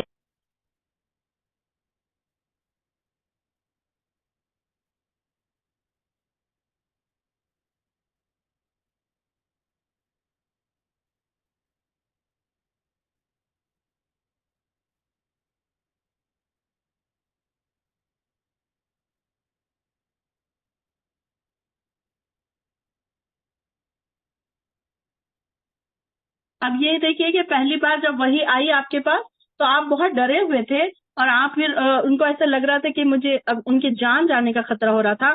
پھر آپ اس واقعے کے بعد ہر وقت جبرائیل علیہ السلام کے آنے کے منتظر رہتے تھے، یعنی کہ آپ کو وہی کا مزہ بھی آ رہا تھا. اور اس کے بعد پھر کیا ہوا؟ کچھ عرصے تک وہی بند ہو گئی. تو پھر کیا ہوا؟ اب یہ کچھ مفسرین کے کچھ اقوال الگ الگ ہیں. کچھ کہتے ہیں کہ کم سے کم 3 دن یا زیادہ سے زیادہ 6 ماہ تک اس کو، یعنی کہ اس دوران آپ کو خود بھی بعض دفعہ ایسا خیال آنے لگا کہ کہیں میرا پروردگار مجھ سے ناراض تو نہیں. اور کافر تو بہرحال ایسے موقع کی تلاش میں رہتے تھے جس سے وہ اپنے اندر کا ابال نکال سکے. تو یہاں جو تھی ابو سفیان کی جو بہن تھی تو وہ بڑی خوش ہو رہی تھی اور دیکھ رہی تھی کہ 2-3 راتوں نماز تہجد کے لیے آپ نہ اٹھ سکیں جب آپ کا مزاج خراب تھا، یعنی کہ آپ کی طبیعت تھوڑی ٹھیک نہیں تھی. تو وہ آپ کے پاس آئی جو ابو سفیان کی بہن تھی، اورا بنت حرب نام تھا اس کا، تو جو ابو لہب کی بیوی تھی، اور آپ کے پاس آئی اور کہنے لگی کہ میں سمجھتا ہوں کہ تیرے شیطان نے تجھے چھوڑ دیا، میں نے 2-3 راتوں سے اسے تیرے پاس آتے نہیں دیکھا. تو یعنی کہ یہاں پر اللہ تعالیٰ فرما رہے ہیں چاشت کے وقت کی قسم، اور رات کی جب وہ سنسان ہو جائے آپ کے پروردگار نے نہ تو آپ کو چھوڑا ہے اور نہ ناراض ہوا ہے. جب آپ کے دل میں خیال آ رہا تھا کہ اللہ تعالیٰ مجھ سے ناراض تو نہیں، تو اس وقت پھر کیا ہوا؟ اللہ تعالیٰ نے فوراً یہ آیت نازل کر دی کہ اللہ تعالیٰ آپ سے ناراض نہیں ہے، بلکہ اللہ تعالیٰ آپ کے پاس وہی بھیجنے والے، اور آپ کے لیے آخری دور ابتدائی دور سے یقیناً بہتر ہے. اور آپ کا پروردگار جلد ہی آپ کو اتنا عطا کرے گا کہ آپ خوش ہو جائیں گے، یعنی کہ آپ پر انعامات جو ہوں گے تو اللہ تعالیٰ نے اس کی پہلے ہی ان کو دے دی، خوشخبری دے دی کہ اللہ تعالیٰ آپ کے پاس انعامات عطا کرنے والے ہیں. علم یجد کا یتیمن، اور اللہ تعالیٰ نے آپ کو آپ کے انعامات بھی گنوا دیے کہ اللہ تعالیٰ نے کیا آپ کو یتیم پا کر یتیم نہ پایا، پھر ٹھکانہ فراہم نہ کیا، اور راہ سے بھولا ہوا پایا تو راہ دکھا دی. یتیم ہونے پر آپ کو بہترین سرپرست ملتے رہے، یعنی کہ ایسا نہیں تھا کہ یتیم ہونے کے بعد آپ کو کوئی دیکھنے والا نہیں تھا، بلکہ آپ کی پیدائش سے 2 ماہ پہلے ہی آپ کے والد کا انتقال ہو گیا تھا، اور آپ پیدا ہوئے تو آپ کی سرپرستی کا ذمہ آپ کے دادا نے لے لیا تھا. اور پھر اس کے بعد بڑے پیار سے پالا، ابھی 6 سال کے ہوئے تھے کہ ان کی والدہ کا بھی انتقال ہو گیا، اور آپ دونوں طرف سے پھر یتیم ہو گئے تھے. پھر 8 سال کے ہوئے تو آپ کے مہربان جو دادا تھے، جو بہت آپ کو چاہنے والے تھے، ان کی بھی وفات ہو گئی. پھر ان کی سرپرستی کی ذمہ داری ان کے چھوٹے جو چاچا تھے ابو طالب، پھر انہوں نے سنبھال لی. پھر جس نے اپنی اولاد کی طرح اور ساتھ سے بڑھ کر آپ کو پیار کیا اور آپ کو نبوت ملی، اور آپ کی برادری کے لوگ بھی آپ کے دشمن ہو گئے، تو ابو طالب نے اسلام نہ لانے کے باوجود بھی ہر وقت آپ کا ساتھ دیا، اور دشمنوں سے پریشانی کے وقت میں ان کا ساتھ دیا اور دشمنوں سے لڑتے رہے. پھر نبوت کے آغاز سے 10 سال بعد تک آپ کی سرپرستی کی حفاظت کی ذمہ داری کو بڑے آسان طریقے سے نبھاتے رہے، اور پھر یہاں تک کہ شعبہ ابی طالب کے 3 سال بھی آپ کے ساتھ محصور رہے، اور پھر 10 نبوی میں سہارا بھی ختم ہو گیا، یعنی ابو طالب کی بھی پھر وفات ہو گئی. یعنی کہ ایک ایک کر کے آپ کے جو چاہنے والے تھے سارے کے سارے اللہ تعالیٰ کو پیارے ہو گئے. پھر اس کے بعد آپ صلی اللہ علیہ وسلم ان کے لیے اس آیت میں اللہ تعالیٰ یہ احسان بتا رہے ہیں کہ آپ کے یتیم ہونے کے باوجود آپ کو ایسے سرپرست عطا کیے جو اپنی جان سے بڑھ کر آپ کو عزیز رکھتے تھے، اور آپ بچپن ہی سے کفر اور شرک سے بیزار تھے، یعنی کہ یہ چیز آپ کو پسند ہی نہیں تھی. اللہ تعالیٰ آپ کو یہ ساری چیزوں سے پہلے ہی دور رکھتا تھا کہ یہ سارے آپ کا جب دل چاہتا تھا تو آپ کیا کرتے تھے؟ غار حرا میں چلے جاتے تھے کہ آپ کو یہ ساری چیزیں ان لوگوں کی دیکھی نہیں جاتی تھی، پریشان ہوتے تھے آپ، تو آپ پھر غار حرا میں پہلی بار جبرائیل امین کا نزول ہوا، اور اس طرح اللہ تعالیٰ نے آپ پر یہ ساری چیزیں راستے آسان کر دیے. کہ یہاں پر یہی بتایا جا رہا ہے کہ ہم نے آپ کے لیے راستے آسان کر دیے، اور آپ کو یتیم نہ پا کر آپ کو ٹھکانہ فراہم کیا، اور راہ سے بھولا ہوا پایا تو راہ دکھا دی. راہ سے بھولا ہوا سے کیا مراد ہے؟ دلہ سے کیا مراد ہے؟ یعنی کہ کوئی ایسا اب یہاں پر اس سے مراد یہ نہیں کہ آپ صلی اللہ علیہ وسلم راہ بھٹکے ہوئے تھے، بلکہ انہیں نہیں سمجھ آ رہا تھا کہ ان لوگوں کو کیسے سیدھی راہ پر لایا جائے. تو ان کے لیے اللہ تعالیٰ نے ان کو راستے بھی دکھا دیے کہ کیسے آپ ان کو سیدھے راستے پر لا سکتے ہیں. اور آپ کو مفلس پایا تو مالدار کر دیا. مالدار کیسے ہو گئے آپ؟ جب آپ نے بی بی خدیجہ سے نکاح کیا تو ایک مالدار عورت تھی، اور پھر وہ آپ صلی اللہ علیہ وسلم بھی پھر مالدار ہو گئے. اور لہٰذا کسی یتیم پر سختی نہ کیجیے اور نہ ہی کسی سائل کو جھڑکیے. اب یہاں پر اسے ہمیں بات یہ بتائی جا رہی ہے کہ کوئی بھی سائل ہو اس کو جھڑکنا نہیں چاہیے. ہو سکتا ہے آپ کو کسی کو دینا ہے، کسی کو نہیں دینا ہے، لیکن بڑے احسن انداز میں آپ ان کو منع کر دیجئے، لیکن جھڑکیے مت. کہ ہمیں نہیں پتا کہ کون سچ مچ ضرورت مند ہے، کون سچ مچ ضرورت مند نہیں ہے، اور آپ پر آپ کے پروردگار نے جو انعام کیا ہے اسے بیان کیجیے. وَأَمَّا بِنِعْمَتِ رَبِّكَ فَحَدِّثْ. اب سورہ نیکسٹ ہے سورہ نشرح. الم نشرح، کیا ہم نے آپ کے لیے آپ کا سینہ نہیں کھول دیا؟ آپ سے آپ کا وہ بوجھ اتار دیا جو آپ کی کمر توڑ رہا تھا، اور آپ کے لیے آپ کا ذکر بلند کیا. اب یہاں پر شرح صدر کے دو معنی ہیں. شرح صدر مطلب سینہ کھولنے کے دو معنی ہے. یہاں پر جس شخص کو اللہ تعالیٰ ہدایت دینے کا ارادہ کرتا ہے تو اس کے لیے کیا کرتا ہے؟ اسلام کے لیے اس کا سینہ کھول دیتا ہے. اب آپ دیکھیے کہ ہم رب اشرح لی پڑھتے ہیں تو کیا ہوتا ہے؟ اس کا مطلب ہی ہے کہ اللہ تعالیٰ ہمارا سینہ کھول دے. کس چیز کے لیے؟ اللہ کی ہدایت کے لیے، اللہ کے علم کے لیے، اللہ کی کتاب کے لیے. تو یہاں پر اللہ تعالیٰ جس کے ساتھ ہدایت کا ارادہ کرتا ہے، جس کے ساتھ محبت کرتا ہے، اللہ تعالیٰ ان کے لیے اسلام کے لیے ان کا سینہ کھول دیتا ہے. اللہ تعالیٰ ہمارے بھی سینے کو کھول دے اور انہیں یہ یقین اطمینان حاصل ہو جاتا ہے کہ اسلام کے علاوہ کوئی بھی درست عقیدہ ہے ہی نہیں. تو جس کام کو انسان ایک بہت بڑا مشکل کام سمجھ رہا ہوتا ہے، پھر اس کام کو انجام دینا اس کے لیے بڑا آسان ہو جاتا ہے. اب دیکھیے کہ کوئی قرآن کا، پہلے آپ کسی کو کہیں کہ قرآن کا لفظی ترجمہ یاد کرنا ہے تو اس کو کیا لگے گا کہ یہ تو بہت ہی مشکل کام ہے، یہ تو بڑا مجھ سے نہیں ہوگا یہ. لیکن دیکھیے کہ جو لوگ اللہ والے ہیں، جو اللہ نے جن کا سینہ کھول دیا، وہ کیا کہیں گے؟ نہیں یہ تو بڑا ہی آسان ہے، میں تو اس کو آسانی سے کر سکتا ہوں. اسی طریقے سے کوئی بھی علم سیکھنا، کوئی دنیا کا بھی علم دیکھے کہ اتنا آسان تو نہیں ہوتا. سالوں سال اس کے لیے انسان اسٹڈیز کرتا ہے، رات رات تک جاگتا ہے، پتہ نہیں کون کون سے ایگزامز پاس کرتا ہے، تب کہیں جا کر وہ ڈگریاں اس کو ملتی ہے. تو ہم کیا چاہتے ہیں؟ یہ قرآن کو ہم ایسے ہی پڑھ لیں، ایسے ہی گزر جائیں، بس ناظرہ پڑھ کے اس پر سے گزر جائے اور ہم کو ساری ڈگریاں مل جائیں اللہ کے پاس جانے کے بعد. بلکہ ہم نے تو یہ دیکھنا چاہیے کہ ہم نے دنیا کی پڑھائیوں کے لیے کتنے سال ہم نے انویسٹ کیے ہیں. کیا اللہ تعالیٰ کے لیے اس میں سے آدھے یا اس میں سے پاؤ بھی ہم نے انویسٹ کیے ہیں؟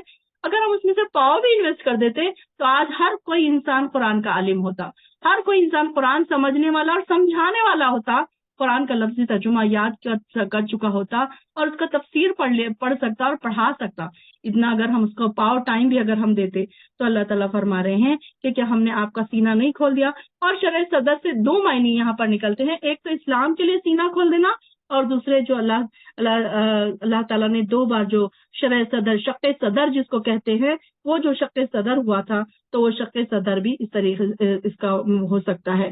تو اس آیت میں سوالیہ انداز بیان کیا گیا ہے جس میں یہ واقعہ یہ ہے کہ جب آپ نے اسلام کی دعوت کا کام شروع کیا تو وہی قوم جو آپ کے گن گاتی تھی، آپ ساری قوم کے محبوب پر تھے، آپ کی دشمن بن گئی تھی. یہ بات آپ کے لیے بڑی تکلیف دہ تھی اور حیران کن بھی تھی کہ مطلب کل تک جو آپ کو پسند کرنے والے لوگ ہیں آج وہی آپ کے دشمن بن گئے. آپ کو حیرانگی نہیں ہوگی؟ تو یہ ٹھیک اسی طریقے سے اور اسلام لانے والے مسلمانوں کو اتنا حسین حوصلہ اللہ تعالیٰ نے عطا فرمایا کہ وہ کفار مکہ کے مظالم سہنے کے باوجود بھی ان کے آگے جھکتے نہیں تھے اور دبتے نہیں تھے. اور سب سے بڑھ کر آپ کے حوصلے کی بھی بات ہو رہی ہے. آپ کو حوصلہ عطا کیا گیا کیونکہ کفار کا اصل مقصد کیا تھا کہ آپ کو رسالت نہ ملے، آپ کے رسالت کا مذاق اڑایا جائے، آپ کے کلام کا مذاق اڑایا جائے. اس طریقے سے ان کو سزائے، جسمانی ایذائیں دیتے تھے. جو ایمان لاتے تھے ان کو کیا کرتے تھے؟ جسمانی ایذائیں دی جاتی تھی، تکلیفیں دی جاتی تھی. مکی دور میں کافروں نے آپ پر 7 مرتبہ قاتلانہ حملہ کیے.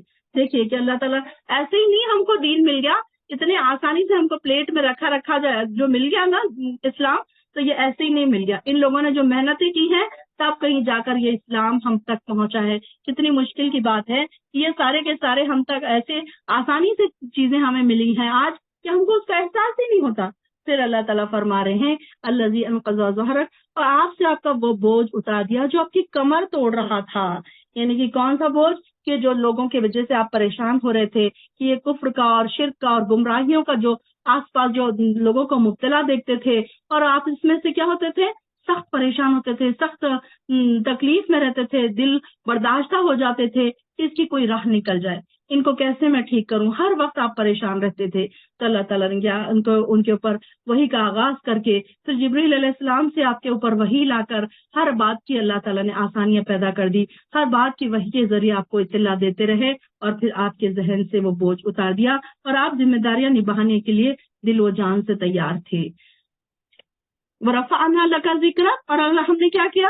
آپ کا ذکر بلند کیا، آپ کے لیے آپ کا ذکر بلند کر دیا.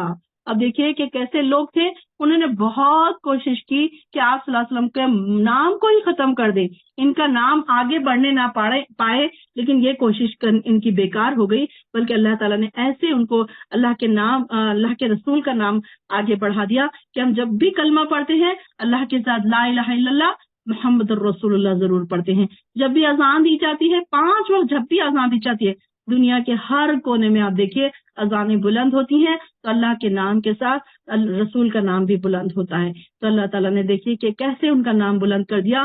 ایک بڑی قوم نے کوشش کی کہ ان کے نام کو مٹا دے، ان کی نسلوں کو ختم کر دے، لیکن اللہ تعالیٰ جس کو بڑھانا چاہے، جس کے نام کو بلند کرنا چاہے، تو پھر اس کے نام کو اللہ تعالیٰ کیسے بلند کر سکتا ہے کہ تمام، یہ تو صرف آپ صلی اللہ علیہ وسلم عرب میں آئے تھے لیکن پوری دنیا میں ان کا نام بلند ہو گیا. کتنا مشکل ہے. ہم سوچیں اگر کہ یہ ساری چیزیں کیسے اتنی آسان ہوئی ہوں گی، تو جو وہ ٹائم تو سوشل میڈیا کا بھی دور نہیں تھا. آج تو سوشل میڈیا کی وجہ سے ایک نیوز نکلتی ہے چاروں طرف دنیا میں پھیل جاتی ہے، لیکن وہاں اس وقت دیکھیے کیسے یہ چیز پھیلی ہوگی، کیسے اللہ تعالیٰ نے ان کے نام کو بلند کیا ہوگا.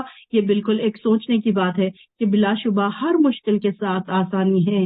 فَإِنَّ مَعَ الْعُسْرِ يُسْرًا. پھر دیکھیے اللہ تعالیٰ فرما رہے ہیں ایسا کوئی کام نہیں ہے دنیا میں جس میں مشکل ہی ہو، صرف اس میں آسانی ہی آسانی ہے. ہر چیز میں انسان یہ نہ سوچے کہ اب یہ پاسبل نہیں، بلکہ ہر چیز پاسبل ہے. ہر چیز انسان کوشش تو کرے، اللہ سے مدد تو مانگے. کیا اللہ تعالیٰ مدد مانگنے کے بعد آسان نہیں کرے گا؟ اللہم لا سہلا ربی یسر ولا تعسر. جب بھی آپ کوئی تکلیف میں جائیں، پریشانی میں جائیں، جب بھی آپ کو ایسے لگے کہ یہ کام نہیں ہوتا ہے، تو یہ کیا کرے؟ ربی یسر ولا تعسر پڑھ لے کہ اللہ تو آسان کر دے، اللہ اس کو مشکل نہ کر. اللہ تعالیٰ کے پاس کوئی مشکل نہیں ہے کہ وہ تمہارے کاموں کو آسان کر دے. اور پھر جب آپ فارغ ہوں تو عبادت کی مشقت میں لگ جائے. یہ کس کو کہا جا رہا ہے؟ اپنے نبی کو کہا جا رہا ہے. تو ہمیں کیا سیکھنے کی اور سمجھنے کی ضرورت ہے اس جملے سے کہ نبی کو کہا جا رہا ہے تو ہم نے کیسے ہونا چاہیے؟ کیا ہم نے بھی نہیں کرنا چاہیے؟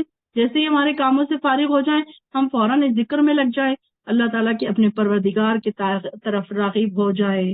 اللہ تعالیٰ اپنے نبی کو کہہ رہا ہے کہ اب یہ سارے کام، دنیا کے جو کام آپ کر رہے ہیں، آپ کے پر مشکلات کے وقت اب ہٹ گئے ہیں، سارے بادل چھٹ گئے ہیں، اب آپ کو سہولتیں اور آسانیاں میسر آ گئی ہیں.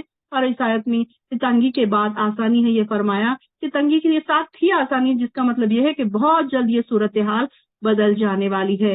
اس طرح آپ کو اور مسلمانوں کو تسلی بھی دے دی گئی اور یہ مشکل وقت اور صبر کے ساتھ برداشت کر لے، بس تھوڑی ہی دیر کے بعد یہ سارا کی ساری کایا پلٹ جانے والی ہے.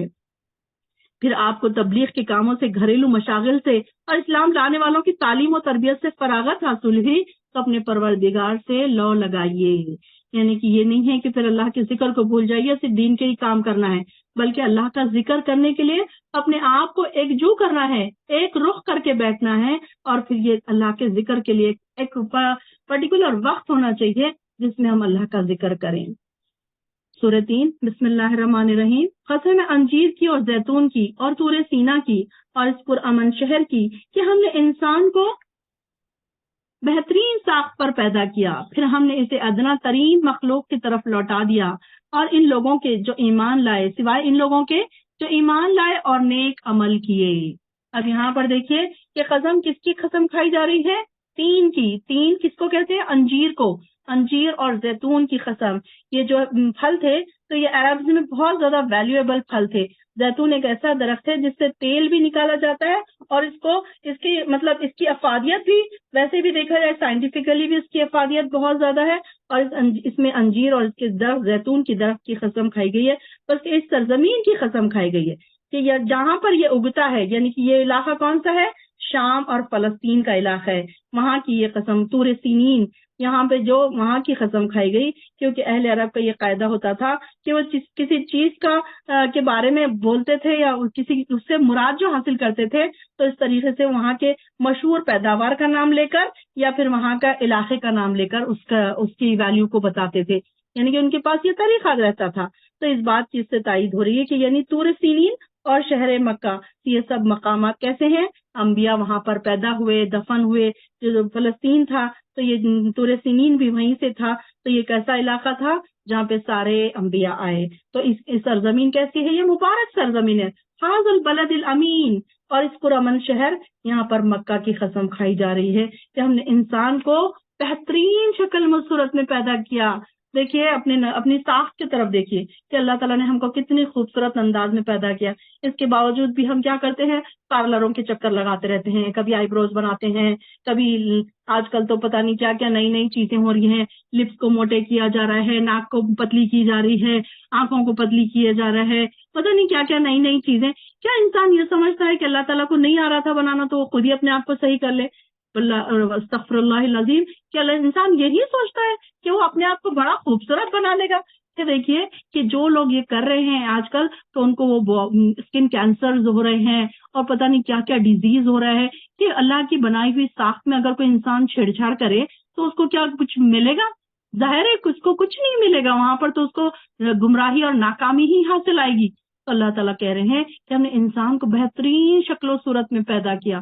سبحان اللہ، دیکھیں نا کہ کبھی کبھی اپنے آئینے میں تو ہم کھڑے ہوتے ہیں تو صرف تیار ہونے کے لیے، پارٹی میں جانے کے لیے ہی کھڑے ہوتے ہیں، بلکہ کسی دن صرف اس لیے کھڑے ہوں کہ یہ دیکھیں کہ اللہ تعالیٰ نے ہم کو کتنے پیارے، کتنے اچھے انداز میں بنایا ہے، کہ برابر 2 آنکھیں برابر جگہ پہ رکھ دی، اس کے بیچ میں ناک رکھ دی، اس کے نیچے پھر لپس رکھ دیے۔ اگر ہم دیکھیں تو کیسے برابر، ایسا لگتا ہے جیسے کوئی ناپ تول کے بنایا گیا ہے۔ کان بھی اپنے برابر۔ اب یہ دیکھیں کہ ایک ناک اگر ٹھوڑی پر لٹکی ہوتی تو کتنا انسان عجیب و غریب لگتا، ایک آنکھ بڑی ہوتی اور پیشانی پر ہوتی، ایک آنکھ سائیڈ میں گال پہ ہوتی، تو انسان دیکھیے کتنا ہولناک لگتا، کتنا غضبناک لگتا، ڈراؤنا لگتا نا انسان۔ تو اس طریقے سے اللہ تعالیٰ نے کیسے خوبصورت انداز میں پیدا کیا۔ امیجن کر کے دیکھیے کہ اگر اس طریقے سے ہمارے جو باڈی پارٹس ہیں ادھر ادھر لٹکے ہوئے ہوتے، فیس پہ کی جو ہماری چیزیں ہیں ادھر ادھر، اس کے ہم اگر اس کی چینج کر کے دیکھیں اس کی پوزیشن کو، تو کتنا عجیب و غریب ہم لگتے۔ اگر ہمارا ایک ہاتھ بڑا لمبا لٹک رہا ہوتا، ایک چھوٹا ہوتا تو بڑا عجیب لگتا، ایک پیر ہمارا اگر چھوٹا اور بڑا ہوتا تو ہم چل نہیں سکتے تھے، لگڑ کے چلتا تھا انسان۔ تو دیکھیے کہ اللہ تعالیٰ نے کتنا سسٹمیٹک ہم کو بنایا کہ ہم کیا اس کا شکر ادا کرتے ہیں؟ کبھی ہم نے اس بارے میں دیکھا، کبھی اپنے آپ کو دیکھا؟ ہم تو کبھی اکثر یہی سوچتے ہیں کہ ہائے وہ تو گورا ہے، میں تو کالی ہوں، وہ تو لمبا ہے، میرا تو قد کم ہے، اس کے تو بال اتنے اچھے ہیں، میرے تو بال اچھے نہیں ہیں۔ ہم دوسروں کو کمپیئر کرتے رہتے ہیں اور اپنے آپ کو ہمیشہ کم ہی سمجھتے رہتے ہیں۔ پھر اللہ تعالیٰ فرما رہے ہیں کہ پھر ہم نے اسے ادنا ترین مخلوق کے درجے میں لوٹا دیا، یعنی کہ ادنا ترین انسان تمام مخلوق سے پست کیسے ہو گیا کہ اللہ تعالیٰ نے اس کو ہر چیز دے دی۔ انسان نے اس کو خدا داد ذہنی صلاحیتیں، جسمانی قوتوں کو برائی کے راستے میں استعمال کرنے اور اللہ کی نافرمانی اور بغاوت پر اتر آیا۔ انسان یہ ساری چیزیں دینے کے بعد انسان کیا کر رہا ہے؟ اللہ کی نافرمانیوں کے کام کر رہا ہے، گناہوں کے کام کر رہا ہے۔ اب یہ دیکھیے نا کہ انسان پارلر میں جا کے اپنے فیس کو چینج کر رہا ہے، اپنے جو بنایا ہوا ہے اللہ تعالیٰ نے اس کو چینج کر رہا ہے، پھر گناہ کے کام نہیں ہے تو اور کیا ہے؟ یہ ساری چیزیں کیسے ہیں کہ انسان نے اپنے آپ کو بغاوت پر اتر آیا، سرکشی کر لی، گناہوں میں پڑ گیا۔ اس کو اللہ تعالیٰ کا شکر گزار ہونا چاہیے تھا نا کہ اللہ تعالیٰ نے ہم کو یہ اور یہ چیزیں عطا کی ہیں، یہ نعمتیں عطا کی ہے، اس کے باوجود بھی اس نے کیا کیا؟ سرکشی کی۔ تو اللہ تعالیٰ نے اس کو کیا کیا؟ حیوانوں کی سطح سے بھی نیچے گر جاتا ہے پھر انسان، اور اس طرح حیوانوں کے اللہ تعالیٰ نے خیر و شر کی تمیز نہیں بخشی، اسی طرح انسان بھی اگر خیر اور شر کی تمیز نہ ہو تو انسان بھی پھر حیوان کی طرح ہی ہو جاتا ہے۔ پیچھے ہم نے کیا کہا، کیا پڑھا تھا کہ انسان کی مثال ایک گدھے کی طرح دی گئی ہے جس کے اوپر بوجھ تو لادا گیا لیکن اسے نہیں پتا کہ کس قسم کا بوجھ اس پر لادا گیا ہے. تو یہاں پر اور کئی جگہ ہم نے پڑھا کہ اگر ایسے لوگ جن کو اللہ کی طرف بلایا جاتا ہے اور وہ سنتے نہیں ہیں، وہ کیسے ہیں؟ وہ جانوروں کے مانند ہے کہ جانوروں کو بھی اگر آپ پیچھے سے بلائیں تو وہ سنتے نہیں ہیں. تو یہاں پر انسان کی بات ہو رہی ہے کہ انسان کیا ہو رہا ہے؟ شہوت پرستی پر، حرص پر اور خود غرضی پر اور برے کام کرنے پر، لوٹ کھسوٹ، قتل، غارت گری اور بڑائی، تکبر اور اپنے آپ کو ایک بڑی چیز سمجھنا، گناہوں میں پڑ جانا جیسی برائیاں انسان میں آ گئی. تو یہ حیوانوں میں کہاں دیکھنے میں آتی ہیں؟ تو حیوانوں سے بھی نیچے چلا گیا پھر انسان. کچھ ایسے کام ہیں جو انسان اگر کر لے تو وہ حیوانوں سے بھی نیچے چلا گیا. یعنی کہ جانور تو بھی دیکھیے کہ مارا ماری نہیں کرتے، لڑائی جھگڑا نہیں کرتے، فساد نہیں کرتے، ان کے اندر تکبر نہیں ہوتا، ان کے اندر خود غرضی نہیں ہوتی. یہ انسانوں کے اندر ہوتی ہے یہ ساری چیزیں. تو اس لیے اللہ تعالیٰ فرما رہے ہیں کہ انسان کو اللہ تعالیٰ نے اور ان سے بھی پست ترین، ادنا ترین مخلوق کے درجے میں لوٹا دیا. اور ان لوگوں کے جو ایمان لائے اور نیک عمل کیے، ان کے لیے غیر کبھی نہ ختم ہونے والا اجر ہے. الا الذین آمنوا وعملوا الصالحات فلہم اجر غیر ممنون. اللہ تعالیٰ یہ عامل الصالحات ہے، اللہ جو یہ آمنو لوگ ہیں، اللہ یہ جو غیر ممنون جن کے لیے اجر تو لکھ رہا ہے، اللہ ہم سب کے نام اس میں لکھ دے. ہر آیت پہ ایک دعا مانگا کرے. ہم سیکھے ایسے قرآن کو کہ ہر آیت پر ہماری ایک دعا ہونی چاہیے. ہمارے لیے ضروری نہیں ہے کہ ہم دعائیں جو پڑھی پڑھائی رٹی رٹائی دعائیں ہیں ہم وہی دعا کریں، بلکہ جب ہم قرآن پڑھیں ہر آیت پہ ایک دعا مانگے، ایک چیز کے سے کوئی چیز سے پناہ مانگے، کوئی چیز سے اللہ تعالیٰ کے سے اس کو مانگا کریں. جنت ہو تو اس کو مانگا کریں. جو ایمان والے لوگ ہیں، عمل صالح کرنے والے لوگ ہیں، وہ کوالٹیز اپنے لیے مانگا کریں. تو پھر ایسے لوگوں کے لیے ہی تو کبھی نہ ختم ہونے والا اجر ہے. ایسے لوگ جنہوں نے محنتیں کی، اللہ کو راضی کر لیا اور ایمان لائے اور نیک عمل کرتے رہے، تو ان کے لیے کبھی نہ ختم ہونے والا اجر ہے. اور پھر اس کے بعد جزا اور سزا کے بارے میں آپ کو کون جھٹلا سکتا ہے؟ کیا اللہ سب حاکموں سے بڑا حاکم نہیں ہے؟ سورہ علق. بسم اللہ الرحمن الرحیم. اپنے پروردگار کے نام سے پڑھیے جس نے ہر چیز کو پیدا کیا اور انسان کو خون کے لوتھڑے سے پیدا کیا. پڑھیے آپ کا پروردگار بڑا کریم ہے جس نے قلم کے ذریعے علم سکھایا. یہ نبوت سے پہلے دیکھیے کہ آپ صلی اللہ علیہ وسلم حضرت عائشہ رضی اللہ عنہا فرماتی ہیں کہ آپ کی نبوت یوں شروع ہوئی کہ آپ کو سچے خواب آنا شروع ہوئے. یہ سورہ علق کی جو ابتدائی 5 آیتیں ہیں یہ غار حرا میں نازل ہوئی، اور یہ آپ کا نبوت کا جو سلسلہ تھا، وہی کا جو سلسلے کا آغاز ہوا وہ یہیں سے ہوا. تو یہی وہ 5 آیتیں ہیں. اقرأ بسم ربک الذی، کہ فرشتے نے آ کے، جبرائیل علیہ السلام نے آ کے آپ کو بھینچا، زور سے دبایا پکڑ کے اور کہا کہ پڑھیے. تو آپ نے کیا کہا؟ میں پڑھنا نہیں جانتا. جب فرشتہ جبرائیل علیہ السلام سب سے پہلی بار آپ کے پاس آئے اور آپ کہا کہ پڑھیے، تو آپ نے کیا فرمایا؟ میں ان پڑھ ہوں. آپ کہتے تھے کہ پھر وہ فرشتے نے مجھے زور سے دبایا، پھر چھوڑا اور کہا پڑھیے. تو میں نے کہا میں ان پڑھ ہوں. پھر دوبارہ اس نے مجھے اسی طرح کہا اور چھوڑا. پھر میں نے وہی کہا کہ میں پڑھا لکھا نہیں ہوں. فرشتے نے تیسری بار اسی طریقے سے مجھ سے کہا، اور اب آپ اپنے گھر والوں کی طرف لوٹے. پھر یہ والی جو 5 آیتیں ہیں، پھر یہ پڑھائی. پھر آپ اپنے گھر کی طرف لوٹے اور آپ کے کندھے اور گردن گوشت کا جو گوشت ہے ڈر کے مارے پھڑک رہا تھا. آ کر سیدنا خدیجہ رضی اللہ عنہا سے کہا مجھے کپڑا اڑا دو، مجھے کپڑا اڑا دو. پر جب آپ کا ڈر جاتا رہا تو آپ نے خدیجہ رضی اللہ عنہا سے سارا کی سارا واقعہ کہہ سنایا. خدیجہ نے کہا پتہ نہیں مجھے کیا ہوا تھا، مجھے تو اپنی جان کا خطرہ لاحق ہو گیا تھا. پھر آپ نے سارا واقعہ کہہ سنایا. سیدہ خدیجہ رضی اللہ عنہا کہنے لگی ہرگز ایسا نہ ہوگا، بلکہ آپ خوش ہو جائیے، اللہ کی قسم اللہ آپ کو ضائع نہیں کرے گا. کیونکہ حضرت خدیجہ رضی اللہ عنہا جانتی تھی کہ آپ اتنے نیک انسان ہیں، ہر ایک کے دل کے لیے آپ کے دل میں ہمدردی ہے، تو آپ کو اللہ تعالیٰ ضائع نہیں کرے گا. تو اللہ تعالیٰ جب فرشتے نے کہا پڑھیے تو آپ نے کیا کہا کہ میں پڑھنا نہیں جانتا. پھر کیا جس نے ہر چیز کو پیدا کیا اور انسان کو خون کے لوتھڑے سے پیدا کیا. دیکھیے انسان جو اکڑ رہا ہے، تڑک پڑک کے چل رہا ہے، اکڑ کے اترا کے چل رہا ہے، انسان اپنی پیدائش کی طرف تو دیکھے کہ وہ ایک گندے پانی کے خطرے سے اور خون کے لوتھڑے سے پیدا کیا گیا ہے. انسان جب پیدا نہیں ہوا تھا وہ کیا تھا؟ صرف ایک خون کا لوتھڑا تھا. اور آپ کا اللہ تعالیٰ کے نام کو بلند کیجیے اور اقرا وربک الاکرم، آپ کا پروردگار بڑا کریم ہے جس نے قلم کے ذریعے سکھایا. دیکھیے قلم کے ذریعے سکھانے کی اہمیت ہمیں کیا سمجھ آ رہی ہے کہ قلم ایک تو یہ سب سے پہلے قلم بنی تھی، اور پھر اس کے ساتھ اللہ تعالیٰ نے سارے لوگوں کے تقدیر لکھ دی تھی.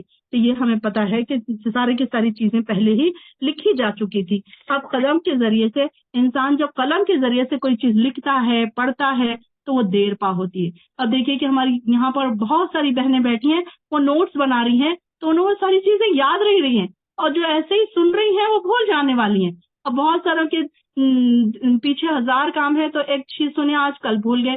تو وہاں پر یہ بات ہوتی ہے کہ انسان کو علم اگر سیکھنا ہے تو اس کے لیے قلم کی ایک اہمیت سمجھ آتی ہے کہ قلم کے ساتھ جب انسان علم سیکھتا ہے تو علم بہت دیر پا رہتا ہے، اور اس کے اوپر بہت زیادہ انسان زیادہ سیکھنے اور سمجھنے کے لیے.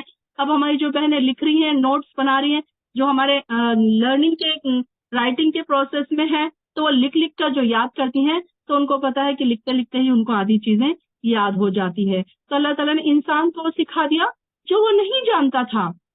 اب دیکھیے کہ ہم دنیا میں آئے، ہمیں کون سا پتا تھا کہ کون سے علوم ہے دنیا میں. سائنس ہے، ہسٹری ہے، جغرافی ہے، میتھس ہے، پتہ نہیں کون سے علوم ہے، اور کون سی لینگویجز ہے. لیکن دیکھیے کہ اللہ تعالیٰ نے انسان کو کون سی چیزیں، کون سے علم عطا کیے کہ انسان اتنا عقل والا بنایا کہ وہ ہر قسم کے علم وہ سیکھ سکتا ہے. ہرگز ایسا نہیں چاہیے کہ انسان سرکشی کرنے لگتا ہے. مطلب کہ انسان کیسا ہے کہ اس نے اللہ کا شکر گزار ہونا چاہیے تھا، لیکن اس نے کیا کیا؟ سرکشی کی، اس بنا پر کہ وہ اپنے آپ کو بے نیاز دیکھتا ہے. یقیناً تجھے اپنے پروردگار کی طرف لوٹنا ہے. کیا تم نے اس شخص کو نہیں دیکھا جو منع کرتا ہے جب بندہ نماز پڑھے؟ ذرا سوچو تو، اگر وہ بندہ راہ راست پر ہو یا نافرمانی سے بچنے کا حکم دیتا ہو، اور ذرا سوچو وہ منع کرنے والا اگر حق کو جھٹلاتا اور منہ موڑتا، تو پھر کیا ہے یہ نہیں جانتا کہ اللہ تعالیٰ دیکھ رہا ہے. ہرگز ایسا نہیں چاہیے. اگر وہ باز نہ آیا تو ہم اس کی پیشانی کے بال پکڑ کر اسے گھسیٹیں گے. یہاں پر دیکھیے، آپ اللہ تعالیٰ بیت اللہ میں آپ نماز پڑھ رہے تھے کہ ابو جہل کو بڑا برا لگا یہ بات کہ ابو جہل کیا کرتا تھا، ہمیشہ یہ کرتا تھا کہ تم لوگوں کے سامنے اپنا چہرہ خاک آلود کرتا ہے محمد صلی اللہ علیہ وسلم، تو میں کیا کروں گا؟ ہاں، لات عزا کی قسم، اگر میں نے اب اس حال میں دیکھ لیا تو میں اس کی گردن رون ڈالوں گا. ابو جہل جو تھا وہ اس طریقے کی باتیں کیا کرتا تھا، اور کیا کرتا تھا کہ اس کے چہرے پر میں مٹی رگڑ دوں گا. تو اس کے بعد آپ جب کعبے میں نماز پڑھتے دیکھا تو اس کے برے ارادے سے آپ کی طرف بڑھا اور پھر اچانک پیچھے ہٹ گیا. سرداران قریش نے جب دیکھا اپنے رئیس کو اس حال میں تو حیرانی سے پوچھا کہ کیا ہوا؟ تو گھبرایا ہوا کہنے لگا، میرے اور محمد کے درمیان ایک خوفناک آگ حائل ہو گئی. یعنی کہ اس کو ایک آگ آ گئی سامنے جو اس کو آگے جانے پر روک چکی تھی. رسول اللہ صلی اللہ علیہ وسلم نے لوگوں کو بتایا کہ اگر وہ میرے قریب آتا تو فرشتے اس کا ایک ایک عضو اچک لیتے. تو یہاں پر ابو جہل اپنی مجلس میں جا کر کہنے لگا کہ یہ ہمارے معبودوں کی تذلیل کرتا ہے، یعنی کہ بے عزتی کرتا ہے. تو میں جب بھی جاؤں گا تو میں اگر وہ میرے سامنے آیا تو میں کیا کروں گا؟ اس کو نماز پڑھتے ہوئے دیکھوں گا تو اس کے اوپر ایک بھاری پتھر ڈال دوں گا. تو یہاں پر یہ لوگ اس طریقے کی پلاننگ بناتے تھے. تو اللہ تعالیٰ فرما رہے ہیں کہ یہ جو انسان ہے، اگر کیا یہ انسان اس طریقے سے کرے گا تو اللہ تعالیٰ کیا اس کو چھوڑ دے گا؟ کیا وہ یہ نہیں جانتا کہ اللہ تعالیٰ اسے دیکھ رہا ہے؟ ہرگز نہیں. یعنی کہ اللہ تعالیٰ تو ہر چیز کو دیکھ رہا ہے. اور اللہ تعالیٰ فرما رہے ہیں کہ اس کی پیشان کے بال پکڑ کر ہم اسے گھسیٹیں گے. یعنی کہ قیامت کے دن اللہ تعالیٰ اس کو پھر سخت ترین عذاب سے لے کر جائیں گے. فرشتے اس کو ذلیل اور رسوا کرتے ہوئے وہاں پر دوزخ کے عذاب میں مبتلا کریں گے. اور وہ پیشانی جو جھوٹی اور خطا کار ہے تو اپنے اہل مجلس کو بلا لے، ہم عذاب کے فرشتوں کو بلائیں گے. ہرگز ایسا نہیں چاہیے. آپ اس کی بات نہ مانیے اور سجدہ کر کے اپنے رب کا قرب حاصل کیجیے. یعنی کہ دیکھیے، اپنے رب کا ہمیں اگر قرب حاصل کرنا ہے تو زیادہ سے زیادہ سجدے. یہاں پر ہمیں ایک بات یہ پتہ چل رہی ہے کہ اگر ہم سجدوں کی فضیلت ہمیں پتہ چل رہی ہے کہ اگر ہم زیادہ سے زیادہ نمازیں پڑھ کے، نوافل پڑھ کے، لمبے لمبے اگر ہم سجدے کریں گے تو ہم کو اللہ کا قرب حاصل ہوگا. جو بھی چاہتا ہے کہ وہ اللہ کا قرب حاصل کرے تو پھر وہ کیا کرے کہ سجدہ کرے، اور سجدوں میں لمبے لمبے سجدے کر کے پھر وہ اللہ تعالیٰ کے قریب ہو سکتا ہے.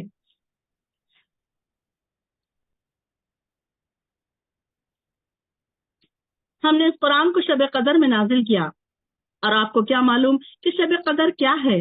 شب قدر 1000 مہینوں سے بہتر ہے. شب قدر کی بات آ گئی. دیکھیے، ہمارا رمضان آ رہا ہے، شب قدر آ رہی ہے، اپنے آپ کو پریپیئر کیجئے شب قدر کے لیے، ابھی سے تیار کیجئے، اللہ تعالیٰ سے دعائیں کیجئے، اللہ تعالیٰ ہمیں شب قدر عطا فرمائے۔ کہ انسان کیا ہوتا ہے کہ انسان اگر کمزور پڑ جائے تو پھر اللہ تعالیٰ بھی اس کے لیے راستے بند کر دیتا ہے، جیسے ہم نے پہلے پڑھا۔ ابھی سے دعائیں کیجئے اللہ تعالیٰ مجھے شب قدر عطا کرے۔ اور پھر یہ جس سے کہ ہم یہ دیکھتے ہیں کہ اکثر لوگ ایک رات یعنی کہ 27 شب کو شب قدر سمجھتے ہیں، بلکہ شب قدر ہمیں نہیں بتائی گئی، آخری 10 راتوں میں، تاخ راتوں میں ہمیں شب قدر کو ڈھونڈنا ہے۔ اور پھر نیک لوگ کون سے ہوتے ہیں کہ وہ ساری کی ساری 10 راتیں جاگتے ہیں، کیونکہ سعودیہ میں اگر دیکھا جائے تو آج یہاں 21 ہوتی ہے، انڈیا میں دیکھا جائے تو دوسرے دن 21 ہوتی ہے۔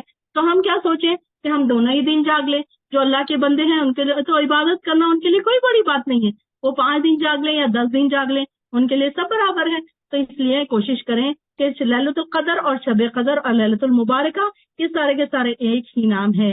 تو اس کی اہمیت کیوں ہے کہ اس میں قرآن نازل ہوا تھا۔ یہ شب قدر یعنی کہ قدر بولے تو کیسی رات، اہمیت والی رات، اس میں قرآن نازل ہوا۔ اور آپ کو کیا معلوم کہ شب قدر کیا ہے؟ شب قدر یہاں پہ آپ صلی اللہ علیہ وسلم بتانے کے لیے نکلے تھے کہ کون سی رات ہے، لیکن پھر اللہ تعالیٰ نے ان کو بلا دیا اور پھر آپ نہیں بتا سکے۔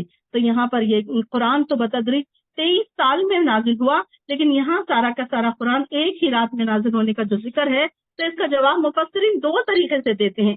اس رات کو سارا قرآن لوح محفوظ میں آسمان دنیا پر نازل ہوا تھا، اور یہاں پر وہاں سے پھر حسب ضرورت جب چیزوں کی ضرورت تھی، جب چیزوں کی بات ہوتی تھی، اس وقت جو مسائل آتے تھے اس وقت ایک ایک احکام پھر نازل ہوتے گئے۔ اور دوسرا یہ کہ سارا قرآن اس رات کو حاملان وحی فرشتوں کے حوالے کر دیا گیا، پھر اللہ تعالیٰ کے حکم کے مطابق بتدریج نازل ہوتا رہا۔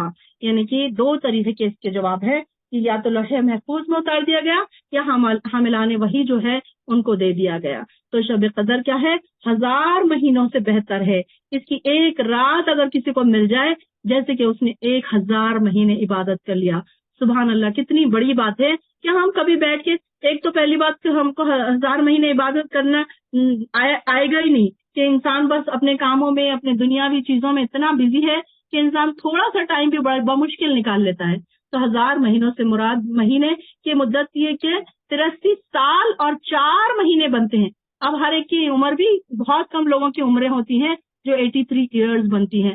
اور اہل عرب کا کیا قاعدہ تھا؟ جب انہیں بہت زیادہ مقدار یا مدت کا انداز بتانا ہوتا تھا تو اس کو کیا کہتے تھے؟ 1000 یعنی کہ الف کا استعمال کرتے تھے، الف۔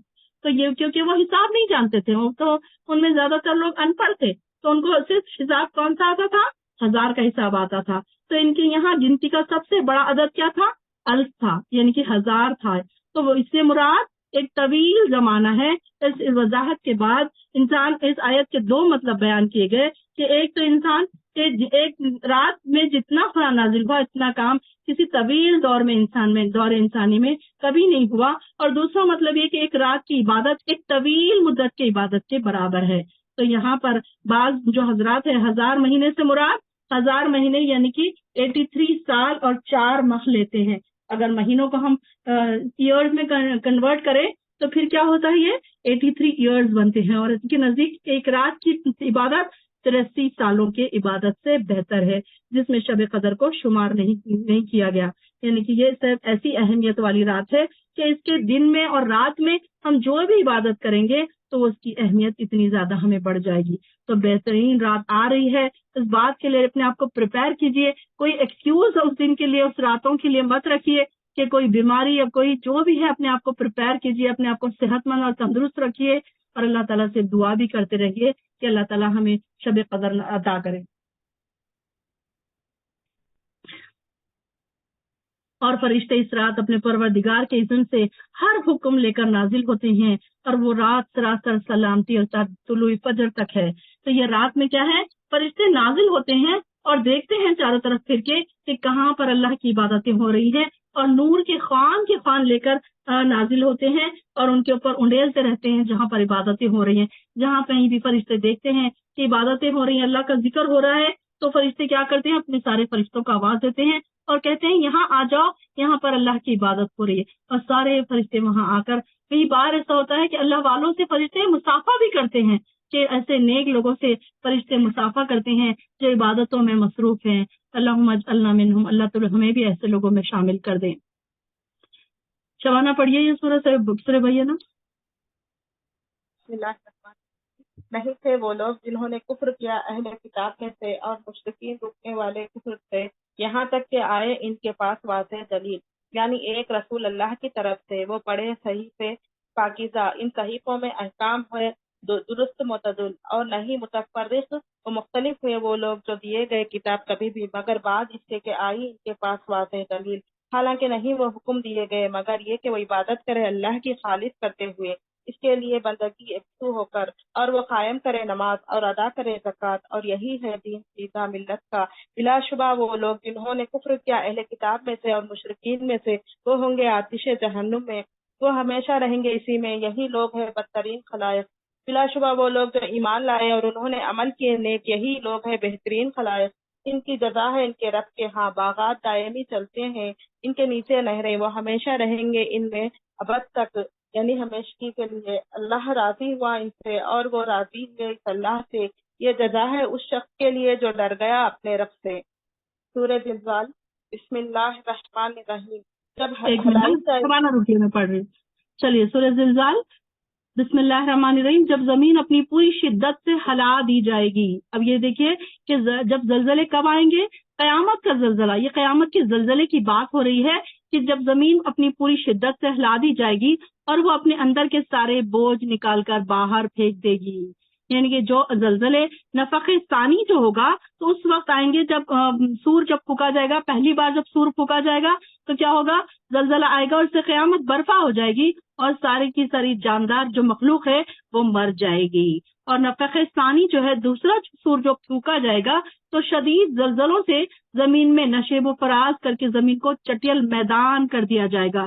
دریاؤں، پہاڑوں، سمندر، ہر چیز کو ختم کر دیا جائے گا اور پھر سے زمین کی حیت مطلب ایک دم اس کا چینج ہو جائے گی زمین اور اس پر میدان محشر قائم ہوگا.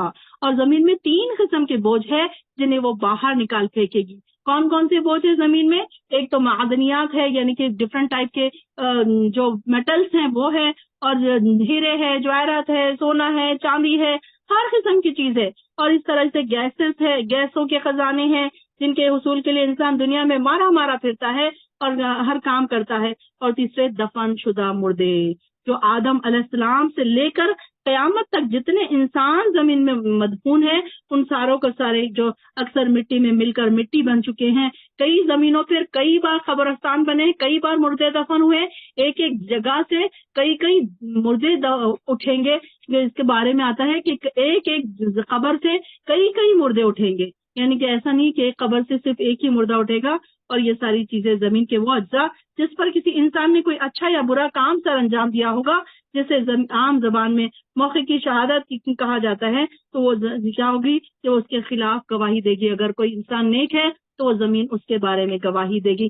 جہاں ہم نماز پڑھتے ہیں وہ نماز بھی ہمارے لیے گواہی دے گی. اور کہا جاتا ہے کہ جب انسان مرتا ہے تو وہ جو زمین کا جو پارٹ ہوتا ہے جہاں پر وہ ہمیشہ عبادت کرتا تھا، وہ زمین کا پارٹ بھی جو زمین ہے وہ روتی ہے اس شخص کے لیے کہ اب وہ شخص مجھ پر سے چلا گیا جو مجھ پر عبادتیں کرتا تھا. تو یہاں پر کہا جا رہا ہے کہ جب زمین ہلا دی جائے گی اور وہ اپنے بوجھ باہر نکال پھینکے گی اور انسان کہے گا اسے کیا ہو گیا ہے. اس روز وہ اپنی پوری خبریں بیان کر دے گی کیونکہ اسے آپ کے پروردگار کا حکم ہی یہی ہوگا. دیکھیے کہ اللہ تعالیٰ کے حکم سے وہ سب جو کرے گی وہ اللہ تعالیٰ کے حکم سے ہی ہوگا. اور اس دن لوگ متفرق ہو کر واپس لوٹیں گے تاکہ انہیں ان کے اعمال دکھا دیے جائیں. چنانچہ انہوں نے ذرہ بھر نیکی کی ہوگی تو وہ اسے دیکھ لے گا، جس نے ذرہ بھر بدی کی ہوگی وہ بھی اسے دیکھ لے گا. یعنی کہ انسان سب ایک گروپ بن جائیں گے. نیک لوگ الگ گروپ میں چلے جائیں گے، برے لوگ الگ گروپس میں چلے جائیں گے، اور ان کے نیکی اور گناہ ان کو بتا دیے جائیں گے، ان کے اعمال میں ان کے ہاتھوں میں دے دیے جائیں گے. اور کوئی ایسا نہیں ہے، انسان یہ نہ سوچے کہ میں نے اتنی بڑی نیکی کی مجھے کسی نے دیکھا ہی نہیں، بلکہ انسان کی ساری نیکی اللہ تعالیٰ کے پاس لکھی ہوئی ہے، چاہے وہ چھوٹی ہو چاہے بڑی ہو. ہم یہ سوچتے ہیں نا کبھی کہ نیکی کر دریا میں ڈال، میں نے اتنی بڑی نیکی کی اور مجھے کیا فائدہ ملا، بلکہ فائدہ تو ہمیں اللہ کے پاس ملنے والا ہے. ہر نیکی کا اجر اللہ تعالیٰ ہمیں عطا کرے گا. چلیے سورہ عادیات پڑھیے شبانہ.